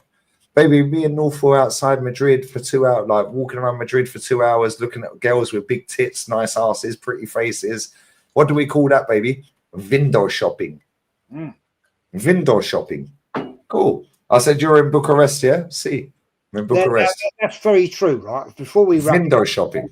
I know North wants to fuck off. I'm getting a fucking beer. North, you're not going nowhere. You're going to work straight from this stream. Nah. I'm getting a beer once. Go on, Jess, quickly before he gets a beer. When we were out, we had a lovely restaurant in Bones. Sat on a beautiful day, right? Sat on the pavement, and I had this two beautiful ladies walk past. Beautiful, and I'm having a good old look, and the wife's gone. You like them, do you? I said, yeah, they're lovely, aren't they? I mean, I said, I've been open and honest, and I said, that girl there's got beautiful legs, and she's gone, yeah, very nice young ladies. I said, yeah, they are, aren't they? Beautiful. And she said, why are you looking? I said, well, why can't I? You know, I'm not doing anything. I'm just having a little look here. You know what I mean? So, yeah. Anyway, 20 minutes later, right, this guy walks past, and Adonis, right, he's like proper, like, he's a north side, right? Like, he's big and he's like muscly, beautiful sort of olive skin and all that and everything. And I said, the wife, you having a good old fucking look there, are you? And she went, what do you mean? I said, well, you're having a good look at the old package, aren't you? And she went, what do you mean? I said, I can see you looking. He's got a proper old package there, hasn't he? And she went, so? I said, well, you're having a go at me for look at them two young girls and you're having a good look at his package. What's the problem here? You know what I mean? And she was Mm. like, well, I'm only looking. I said, well, so am I. I said, do you think he's going to look at you twice? And I've got a right slap round the head. Very much. Thanks for that. I mean, it's true, isn't it? You know what I mean? This guy's probably like 24, 25. Good looking boy. You know what I mean? A bit like me in my day. You know? and I'm like, I get told off for looking at these two lovely little young girls. Like they're 24, 25-ish. Yes, I don't know. It's all right for her to have a good old look. You know what I'm saying? I say, well, it work. See, me and my missus have an agreement. Yeah, if we're together and we're walking about, out and about, yeah, we don't look. Obviously, we both look. Yeah, but we don't make it obvious we're both looking. Yeah, right. When I phoned her up and I was on the patio, yeah, and I said, "Oh yeah, me and North, we did a stream around Madrid because she ain't got YouTube. She ain't got social media, my missus. She ain't even got YouTube up on her phone." Yeah. I said, "What do we call that?" Before I even said it, she went, "Window shopping, baby." And when I phoned her, yeah, she went, "Hello, my love." Yeah, I said, "Baby, I'm live. I've got 1,300 people watching live. Yeah, be careful. Don't mention any names." I said, me and Northside, blah, blah, blah, walking around Madrid. Yeah, I'm saying, look at the rack on that. Look at the tits on that. Look at look how pretty this. I said, what do we, before I even got the end of the sentence out, she went, "Window shopping, baby." Yeah, I said, "You're in Bucharest right now, yeah?" I was like, "Yeah." She goes, "Yeah." I said, "You're with your girls." I said, "I guarantee you've been out and about window shopping, no?" She was like, "Of course I have." Yeah. But I know she ain't going to cheat on me, and she knows I ain't going to cheat on her. Problem is, these dickheads sitting online go, "Oh, look at him. Predator." That woman, yeah, when we was in Madrid Stadium, she was about 50, and I said, "What's your Instagram?" And she said, "I can't give you it."